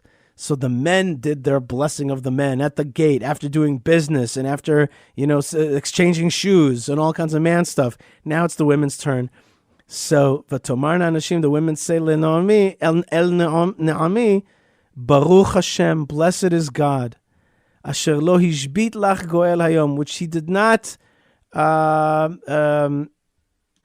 not leave you without a near kinsman. He did not forget about you. God did not forsake you. Ki lo hishbit lach goel hayom. He didn't deny you a redeemer today. V'ikra shmo Vikare shmo b'Yisrael, and may his name be called in Israel. Meaning to say, may his name be a famous name in Israel. This child. No, not this child. Excuse me, this Boaz. Boaz, may he have a good name in Israel because he is the Redeemer. Or does it mean, blessed is God, which did not keep from you a Redeemer, and his name should be called in Israel, God's name, right? It's not, again, Boaz is the vehicle through which God does his blessing. It's really a very similar verse to the one that we learned previously, which is like, who is it that's blessed? Is it Boaz or is it God? Or is it Boaz's action that is inspired by God, or God's hand working through Boaz? Okay. V'kashmo b'Yisrael, his name should be called in Israel. V'hayalach, now this child, v'hayalach lemeshiv nafesh, or the Redeemer, or God. It's hard to know. But let's say the child. The child should be to you somebody who gives you a return of the soul, a restorer of life. And the word meshiv, by the way, v'yake meshiv yado. We remember now the hand of Peretz, of Zarach, that came out of the womb with Tamar, and instead Peretz came out, right? So we have that word, v'ayalach lemeshiv, like meshiv yado, returns his hand, but this would be a restorer of the soul, a meshiv nefesh. Remember, you came in and you said that you were bitter and God had gone against you and you had left and your husband died and your sons died. So this kid should be you, Naomi. Oh my gosh, I didn't point that out. Not you, Ruth. You, Naomi. Now they're talking, the neighbors are talking to Naomi, one of their old friends, right? Who left for 10 years. This marriage and this kid and these blessings should be a restorer of your soul. And also to give you livelihood in your old age, like to feed your old age. Ki chalatech, because your daughter-in-law, asher ahevatech, which loved you, ahevatech, that she loved you. Yaldatu, she gave birth to him. Asher hi tovalach mishiv'a banim. She is better for you than 7 sons. And you know, this is so kind of classic, because we have here who is, I told you who's the author here. The author is Samuel, right? And Samuel's own mother, right? Her husband says to her, in the book of Samuel, right? In the book of Samuel, talking about the birth of Samuel. So Elkanah, this is the father of Samuel, tells the wife who was barren at the time, Hannah, he says, why should you be sad? Am I not better for you? This is chapter 1, verse 8. Am I not better for you? Am I not better for you than 10 sons? Am I not better? Am I not such a good husband that I'm better than 10 sons? So sticks in Samuel when he's writing this book that the neighbors tell Naomi, this daughter-in-law is better than 7 sons, but she is fruitful, and she has given birth to your new grandson. Your it's not exactly a grandson, but if indeed Boaz fulfilled a levirate marriage on the name of your son Machlon, then this is like a grandson to you. Right, let me just read it to you in the English. And he shall be unto thee a restorer of life and a nourisher of thine old age, for thy daughter-in-law who loveth thee, who is better to thee than 7 sons, had borne him. So she did give birth to a grandson for you. It's not Ruth now. It's not Ruth. Naomi takes the boy. Vatashitehu becheka. She puts him in her bosom, in her arms. Vatihilo leomenet. And she was to him his nursemaid. She raised the boy.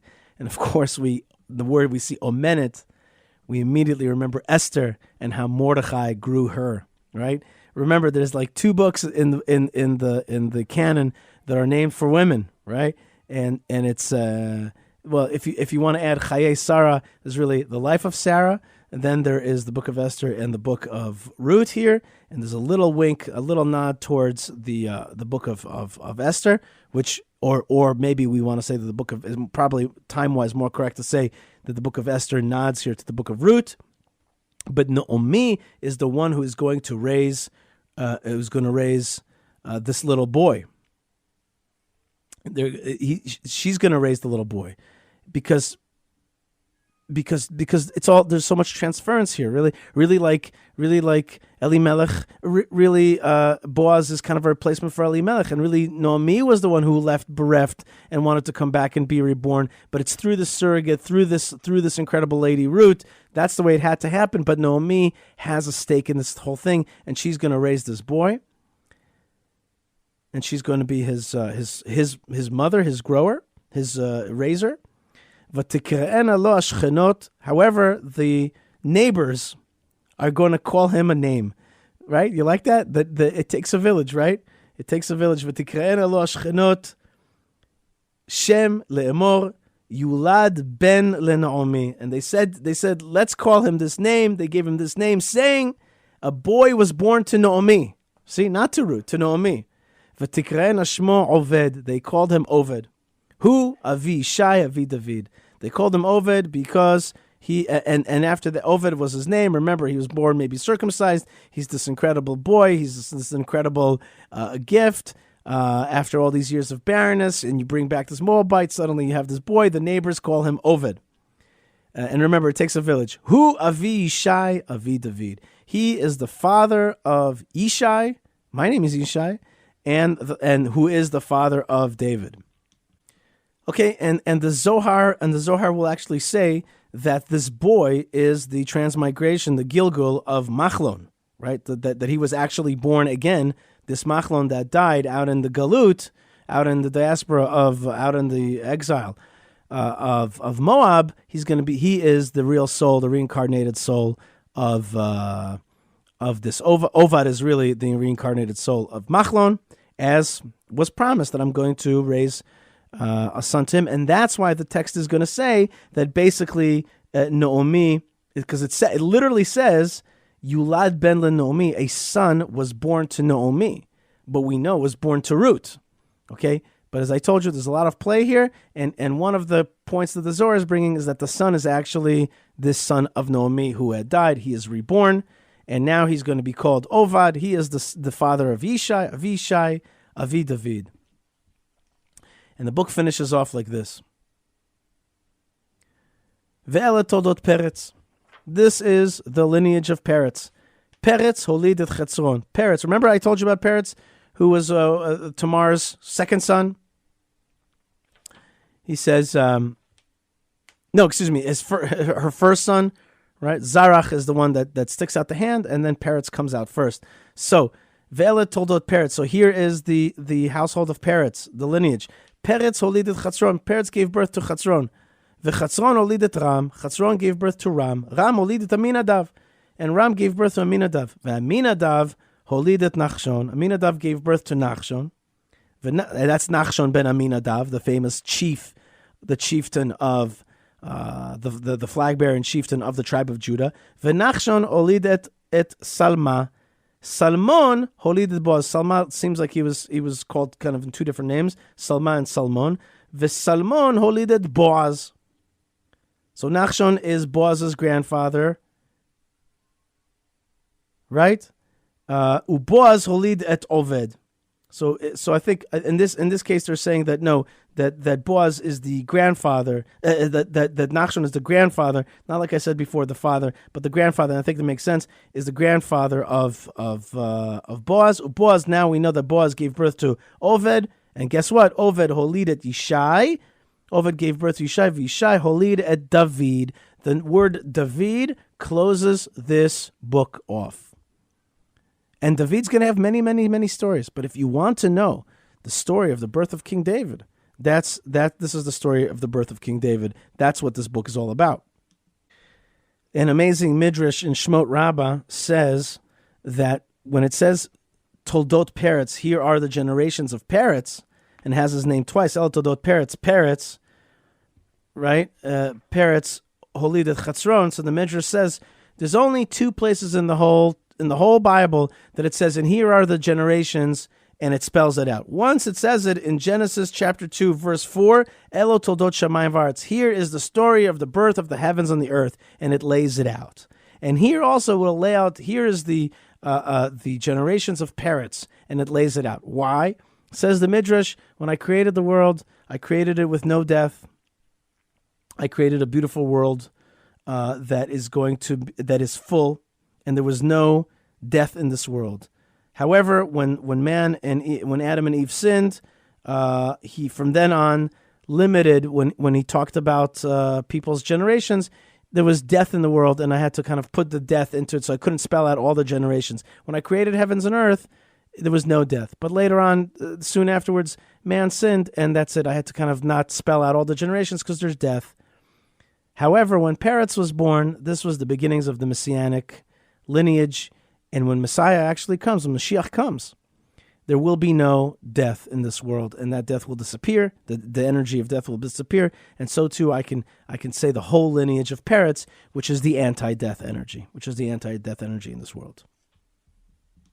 And another very famous Tanchuma says on the words Peretz, right?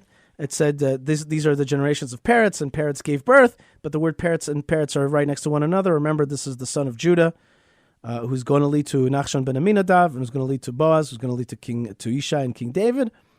So Rabbi Abba Bar Kahana, Rabbi Abbas, the son of Kahana, said anybody whose name is repeated twice in the whole Bible, he lives in 2 worlds. Noach, Avram, Yaakov, Moshe, Shmuel, Peretz. Okay, and these are the great ones that exists on 2 planes at the very same time. We have now finished the book of Ruth, which is read on Shavuot. It is read on Shavuot because it is the time from the barley harvest to the end of the wheat harvest. It's exactly this period. Also, King David is purportedly born and died on Shavuot, and so is the Baal Shem Tov. And so it is very, very appropriate that the Jewish people read this book at this time. And you have heard it read to you by Yishai Fleisher, sitting in Efrat, Beit Lechem Ephrata, in the fields of Boaz, in the fields of Judah, in the fields of Bethlehem, with the tomb of Rachel not so far away, with Hebron not so far away, and of course all of our eyes are to Yerushalayim, where we go on Shavuot to receive the Torah as we received it on Mount Sinai. May God bless you to receive the Torah in joy. Woo! That was a lot. Wow, Yishai, way to go. That was very nice. That was a lot of Book of Ruth. Malka, I am ready for some cheesecake. Oh, yeah. And it's the day before Shavuot, and the cheesecake is in the fridge. Yeah, you better lock it tonight so that I don't do a midnight No midnight rendezvous. No. No, I won't do it. I shan't. I'll hold myself back. Malka, I want to thank you, Chavit Seidman, Moshe Herman, Ben Bresky, Tabitha, and Lou when we're live for helping make the show happen. I want to thank the folks that support us, including the folks that help us, the many people that are signed up as monthly donors on buymeacoffee.com, and those people who like Krista, who go out of their way to help us. It really, really makes a difference for real. Yeah, it does. It really does. So that's buymeacoffee.com/Yishai. And of course, YishaiFleisher.com is your place to find all of our old podcasts, all of our articles, all of our videos, and if you want to support with bigger projects like Kevrut Vishai and other things that we're doing, that's the place to do it. I want to thank you all. I just want to thank people. I noticed that some people have been rating the show, and I really want to thank those people. That makes a big difference. We gotta work together to get the message out. If you like this show and you're listening because you like it, then please help other people to get this show too, so that they could like it. And on we go. If you rank the show, in parentheses, highly, if you rank the show high, then the show does better on all the analytics and the algorithms and all that stuff, and the show gets out. So please take a moment. You know what I like? You know what I want to rate highly? I want to rate highly Hashem. Yes. His awesome world. 5 stars. His beautiful Torah and the gift of receiving the Torah. I want to bless all of you to receive the Torah. That simple. I want to Right, receive mamash. all. That is a big Hashem, one. That's right. May Hashem put the Torah into our lives. And also, another way of receiving the Torah, everybody, I'm going to say something right here at the end of the show, Okay. which is very deep but very true. I've right. read it in Hasidic books.